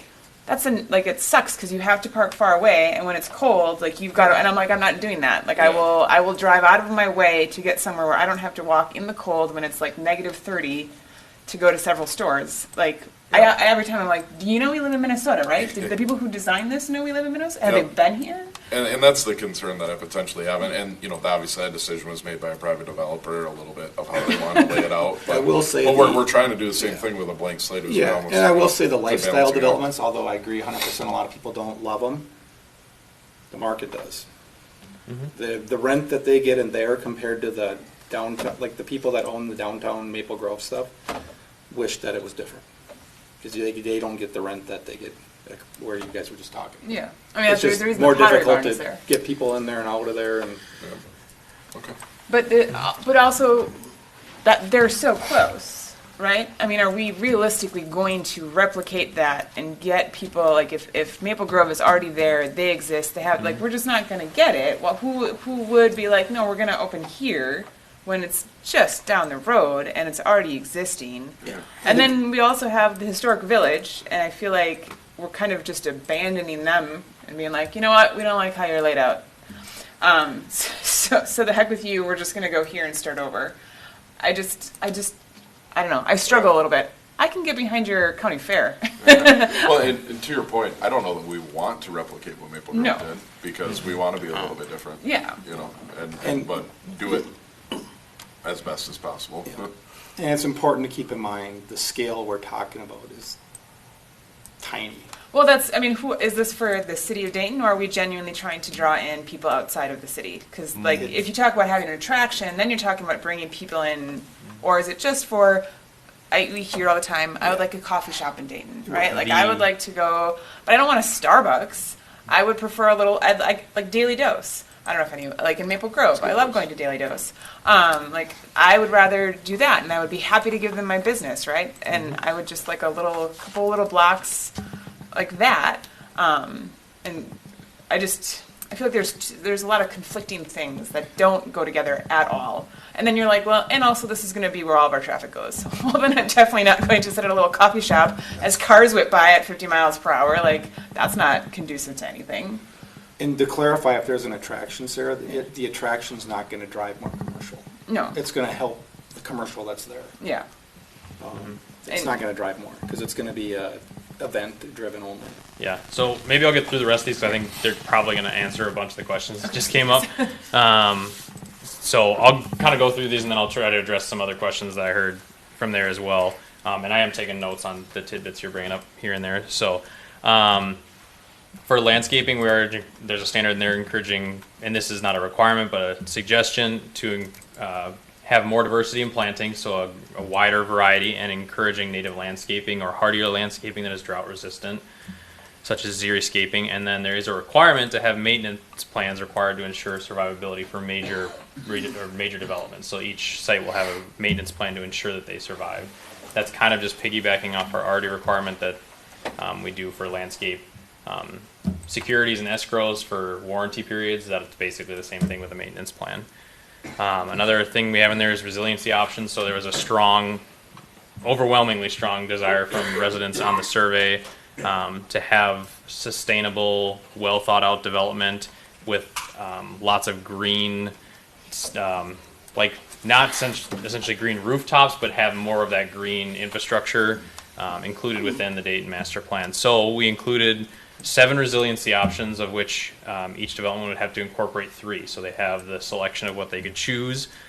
These are all things that are currently around in the development world today, but they just have to pick a couple of them when they do development. So the 7 options are permeable pavers, rain gardens or bioretention systems, native species landscaping, green rooftops, aesthetic design, chloride management plans, which is specific to stormwater, and then alternative energy. So they get to pick and choose which ones they accomplish with their development. That hopefully would give us the flexibility to get a lot of options and to make hopefully cost-effective methods work for each development too. So we're not requiring something that's going to add too much cost to the project, but that they can incorporate in with what they're currently doing. And then it does encourage using stormwater management systems as aesthetic components that create desirable open spaces. So instead of just creating a giant pond that nobody uses, which has a great purpose for our water quality and everything like that, using that next level here to create places with that, whether that's a rain garden or bioretention system, or it's just something as simple as instead of creating a pond, now you have more native landscaping and rocking in it, and now it becomes, and there's a fountain in the middle or whatever it is.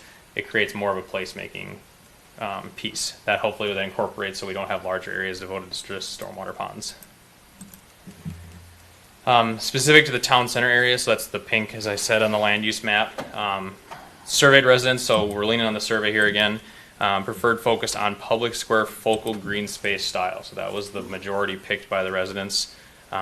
So in the example image I have there, it's just it's an example to show when you focus around a green space area. That's not necessarily how this would look, because the park in this case would be more on a lake, so it'd be on French Lake.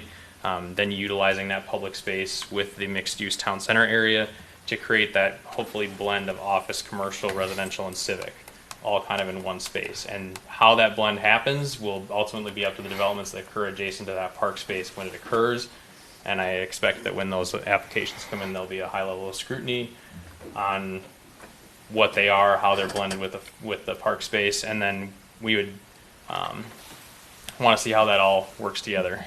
So there is an existing GMU2 zoning district that contains the common development standards for the town center. So setbacks, building height, all of that is already within the zoning ordinance. We didn't repeat or talk about any of that stuff because it's already in the zoning ordinance. It was already adopted and is in there. And then there's a big focus on the town center being pedestrian and bicyclist oriented. So the pedestrian focused environment. So having those amenities so that the draw of the town center is intended to be primarily for Dayton residents with a small regional draw. We're not trying to compete with Arbor Lakes. We're not trying to compete with the other major centers that are already out there and established because we aren't going to be able to compete. Okay. So having the draw be for the community as a whole first, but then maybe pulling from some corners of the adjacent communities, from the borders where Rogers is a little bit closer, or Corcoran's a little closer, or maybe we're pulling from Anoka, things like that, where we can pull from smaller areas like that, but we're not going to pull from the majority of the Northwest Metro. I mean, it's going to be more of the Dayton residents that we're shooting for, and the rooftops that are here, because once Dayton's developed around this area, there's going to be a lot of rooftops, as you know. So that's the draw, or that's what we're going for here, and creating that smaller scale, because it's not going to be on the same scale as Arbor Lakes or anything like that. Could, with the public square concept, Yeah. not against it, but it seems like the way our land use plan is, it's the boulevard concept.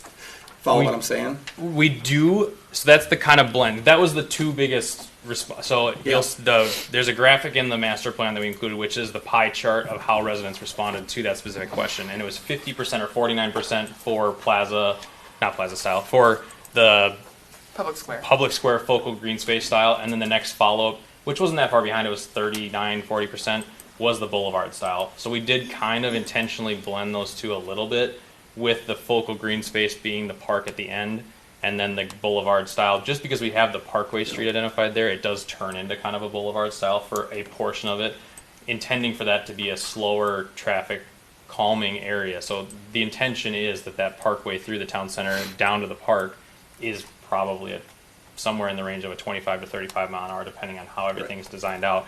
Whereas Dayton Parkway is probably going to be in the nature of 40 to 50. Yeah, I guess my suggestion would be, as you finalize this, just to say that we're choosing a hybrid, because again, when you look at it, the land use plan, look at this stuff, it seems like the park's at the end and there's a boulevard leading to it, so Yep. I get it, it all works, but I just describe it as like a hybrid of the two. Okay. Sure. Yep. Peter has a couple of comments, but just real quick. So historically, there's three types of town planning. You have river towns, railroad towns, and town squares. And so in Minnesota, we have either railroad towns or river towns. The town squares are more prevalent, I'm going to say, in the south half of the U.S. I can't think of any that are in Minnesota. So Peter's comments were, to consider one direction streets like Lake Street and Lagoon in Minneapolis, as well as St. Michael between Main and 119th. I don't know if there's anyone here that has experience with that.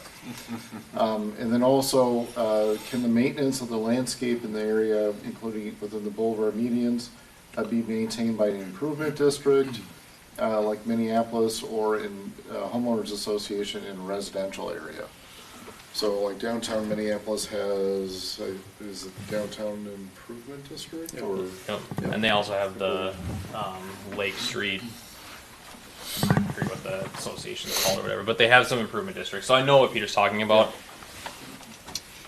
Possibly, that's hard to say until we've gotten to see how everything develops first, because that would the scale is going to have a big right. Because if you just like the same scale with HOAs, if you have a 5-person HOA versus a 200-person HOA, the 5-person HOA falls apart because nobody's there to be part of the HOA. So we just need to know that we have enough interest and support to establish those entities to make sure they survive, because nobody wants to put all the time and effort into running it and then it falls apart in 3 years, then all the landscaping dies or whatever. So I think the first thought would be to, if it's in the right of way, to have the Public Works maintain it, and then if it becomes such a thing that that's too much of a burden on Public Works, then we would start looking at alternative options. Yeah, I think if you have like a subordinate, subordinate taxing district, so like if you want really nice flower pots, you're paying an extra $100 a year to have those within the master plan area.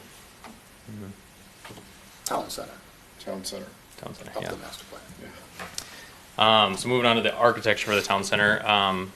The survey on this one at least was more of a variety of architectural styles with a blend of modern and traditional designs. So that if you looked at the result for this specific question, they were pretty much all neck and neck, just basically wanting a diverse architectural landscape of just every building looks tied to the next one without being the same, which makes sense because then you have the variety and the interest in architecture. Didn't make it easy to set up the standards for it, though, if you want to have a little bit of everything. So we tried to focus on that pedestrian environment with this one. So building placement and scale, having some of those step outs and ins, and then both above and below to make sure you get the scale of kind of what you're talking about with the varying building height. Instead of just saying you can only go 3 stories or 5 stories, having some breaks in the, so if every building is 4 stories, you have breaks in the different elevations on the different floors. That way it gives you the sense of different building heights without actually being different building heights. Variations in roof lines, having balconies, things like that. So some of those are required in part of the town center guidelines. Also making sure that when franchise designs come in, they'll need to incorporate and blend into the town center. So not just, you can't just they can't copy paste what they did in community A and come here in Dayton and do the same exact thing. They have to then incorporate the design elements to make their franchise architecture fit in with what would be in the town center. So I'm just, but if you know a McDonald's went somewhere else and came here, if we required more brick architecture or whatever it is, more windows, they have to modify their franchise architecture to fit in with the area here specifically. If they did it somewhere else in Dayton, they could meet the requirements and be fine there, but this would have to be specific to the town center guidelines. So the image does break down the additional architecture standards. There's, I believe, 7 again. Surrounding materials, entrances, windows, roofs, appearance, articulation, and accent elements. So they have to comply with each of those. They are a little higher in most cases for the town center area, requiring, just more windows on the ground floor, having some variations in the roof line. The appearance has to break down a little more. The materials required, the percentages are a little higher, and the breakdown of accent materials is a little higher as well. And then just having accent elements. And by accent elements, I just mean having a canopy over the entrance that breaks out over the pedestrian environment, or having a balcony on every other floor so that you have a breakup of that building height. So when you're looking at it from the pedestrian element, it doesn't seem as tall. Things like that where you'll have to break it out. And each building will accomplish those in different ways, depending on the architectural style they choose to use. So we did leave some flexibility in there for that.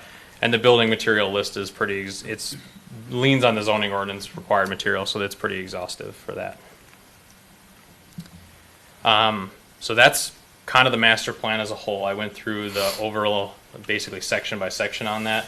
As far as next steps and kind of where we're going from this and what we hope to get, or what I hope to get and what staff hopes to get from you tonight, this will move forward to City Council to review the draft master plan as well, along with the feedback from the planning commissioners tonight. At the March 12th meeting, and I'm not sure if that's on the agenda, so either there's going to be March 12th or March 26th. I haven't confirmed with Zach. And then an open house will be held following the City Council review to present the draft plan. That draft plan would then incorporate the Planning Commission and City Council feedback, and staff's working to identify a date for that open house, depending on which council meeting that falls on. And that would be then for the public to basically get, they had the first work session. This would be an open house to kind of digest the whole draft plan and make comments on it again. And then a public hearing is tentatively scheduled for the Planning Commission meeting on April 4th. That would be where you take public comments on the draft at that meeting. And then the City Council is tentatively scheduled to review and approve the Dayton Parkway Master Plan at the April 23rd meeting. So that's our draft timeline. Obviously, if we do the March 12th meeting and that actually ends up being March 26th, then the open house would have to occur before the Planning Commission holds the public hearing, so that may get bumped to May, depending on how everything shakes out with public notices and everything like that, because we would want to send a public notice for the open house for the public as well ahead of that date, so we get a good turnout like we did for the previous one. So just factoring in all those time frames of newspaper deadlines, that's what we're hoping to shoot for, but it may adjust slightly. How do we incorporate potential land use changes, discussions into that time frame? Today. Yeah, it'd be basically commenting today. If council concurs with the planning commission on that, then staff would look to update so we'd having more specifics on what you're thinking, the better. Just because that'll help us or myself and staff articulate to City Council what you're thinking, and then City Council can review that and make their suggestions as well, and then that would be part of that round of updates to the master plan. Given it's 10 o'clock, I feel like that's not... Yeah. I don't think we can give it the attention we need. Okay. I mean, we can... On land uses. I mean, I think, and maybe if people have some short blurbs they want to throw in, but it just seems like we got to get that density figured out and people on the same board, because that way we can create something that's actually even executable, because it's not going to look like all the medium and high density that's currently there. And then what are we going to do with the other land if it's not medium, or we need to figure that out. Mm-hmm. So on the schedule right now, this would go to the City Council and then back to the Planning Commission for a public hearing in April. So are you saying that you want to see it before the public hearing, or kind of what I'm thinking of, you know? Personally, before you present it to the public, it'd be good that we all are intimate. I know what Nick's thinking, I know what Paul's thinking, I know what Sarah's thinking, I know what the council's thinking, so we don't just get bombarded by everybody. Sure. Yeah, and the land use discussion is a great one to have. I think the density opens up a larger can of worms because we can't. The goal with this was to not actually amend the comprehensive plan, and as soon as we amend the density ranges, we're amending the comprehensive plan, and that requires Met Council review and everything else. So, Are you thinking it's not going to be this, you think No, it's there's not? gonna be, Okay. there's gonna be more low density Got or it, business okay. park or something, because you're not gonna need that much. Sure. Peter's suggesting a workshop with the council.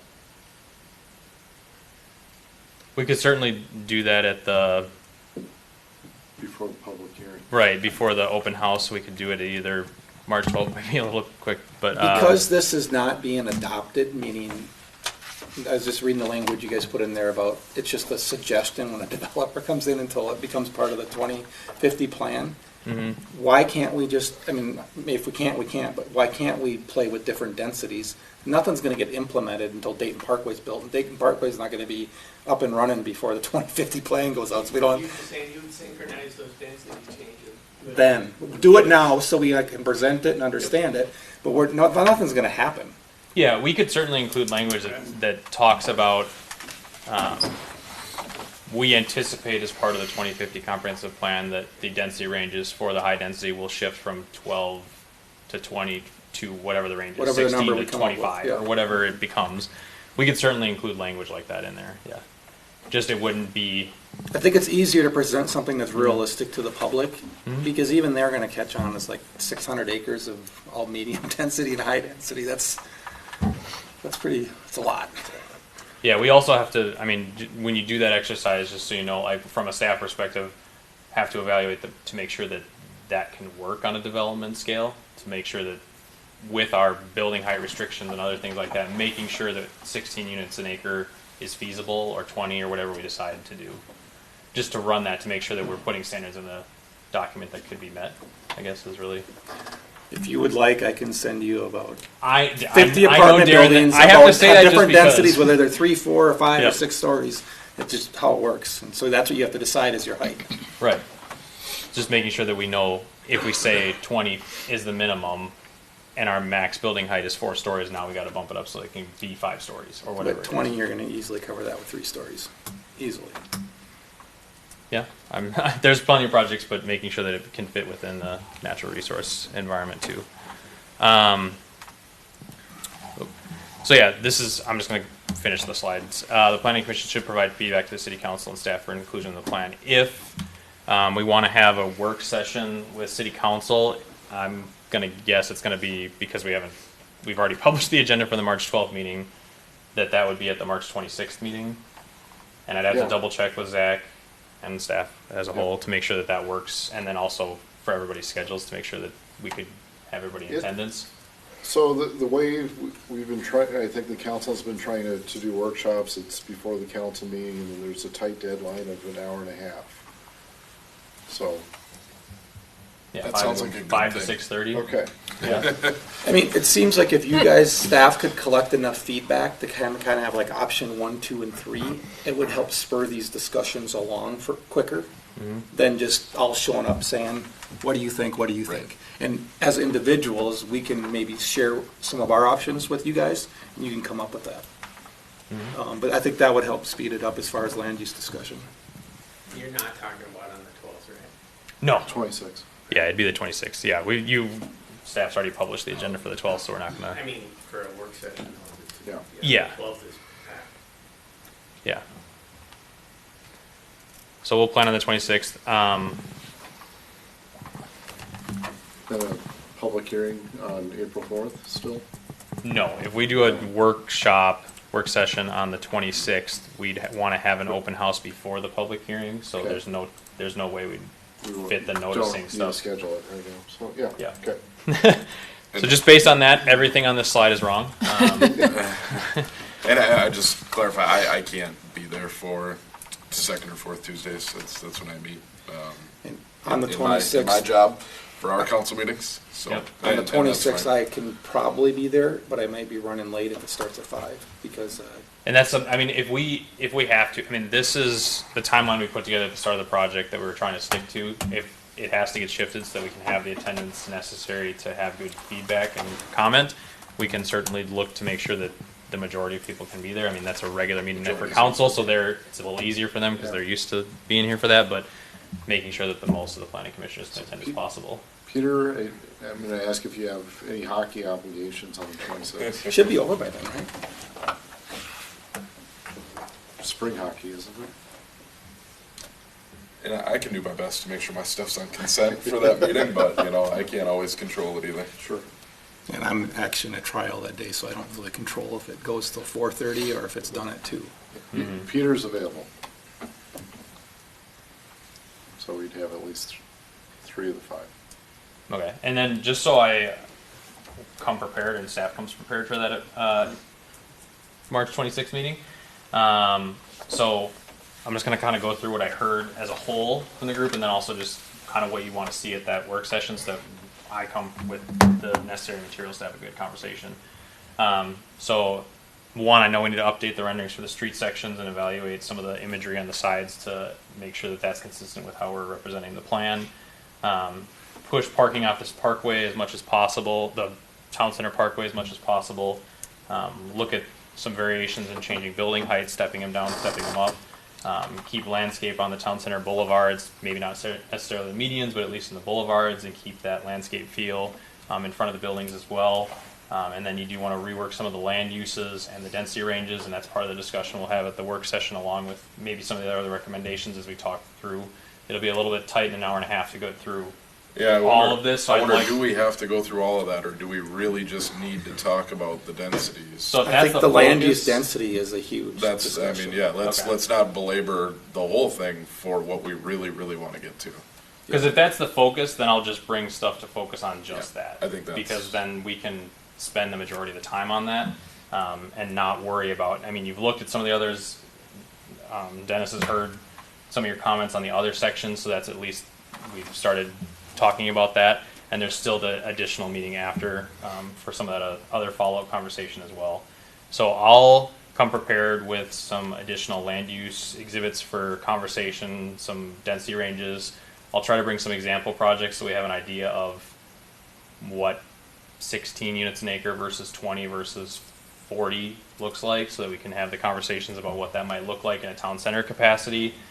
And then I think that's about everything. You guys have anything else that you want for that meeting you think might help?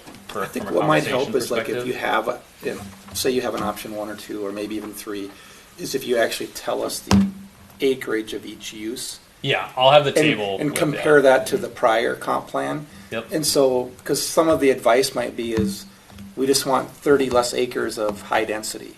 Mhm. I don't care, if it goes somewhere else in the city, who cares, but we need to do that because it comes in, or maybe we want 30 more acres. Instead of really focusing in on very specifics of where, it's understanding what's going on with the density. Is there a desire, or should I have one prepared with some of that office, medical, like the business park use kind of sprinkled in? Do we want to have that as an option in there to start with, or is it kind of just the desire to kind of scale back on some of those other uses and throw more low density residential on the fringes? Just trying to get, so I have kind of 3 options that you all would. I like kind the of BP support or wanna option, in see. particular along the Parkway as you extend up from 117th. But, I mean, the thing we have to think about is how's it gonna get accessed? Mhm. And so as long as we can solve that, I think it's a good idea. But, Okay. and it wouldn't be like the high clear height stuff, it'd be 24 feet stuff. Mhm. But I think it's a decent, especially, I'd start with the other stuff though, because what's left over, that's what we gotta figure out what we're gonna fill in with. Yep. Yeah, and I can tell you, like off the top of my head, for acreages at least, 'cause I know, and I'll make sure to bring them for each of them. On here, the park is 26.5, 27. The mixed use is about 52.5. The commercial is 51.5, and I don't know the medium and high density off the top of my head. Much larger than the other acreages I said. Somewhere in the ballpark of about 2.25 for each of them. If you have any, and logic on why 50 acres commercial. Try to share it. I mean, I know it's not, when it actually gets built, we could end up being more or less, I get it, but, because I think that's one of the questions people have too, is like, well, why this much? Like, what does that really mean? Yep. Yeah, I'll try to bring some supporting information. I know I have that for the town center. I don't know if I've pulled or looked at specifically the commercial area on specific acreages like that. So, any other comments, concerns? All right. Well, thanks for your time. Yeah, thank you. Great work. There's a lot of good information in there. All right. Any new business or staff updates before we entertain Paul's request? I'm ready. We're right on time here. The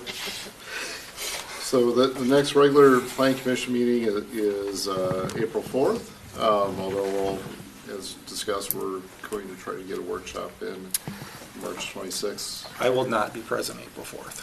Okay. So the workshop on the 26th, I believe, will be between 5 and 6:30, well, before 6:30, so 6:29, hard stop. As far as other notices, so Tori Leonhardt has resigned, so we're down a staff member. We're hoping to fill that soon. We've got that as an agenda item going to the city council on the 12th. As far as April items, I've got 2, potentially 4 items. So we'll have a home extended business, an event center, and possibly ordinance amendments on garage sizes and driveway aprons. And we'll possibly talk about rural character again. Well, I shouldn't say again, but the council has discussed it, the planning commission has not. Is this an event center that we haven't talked about before? Yes. Where? West. West of here.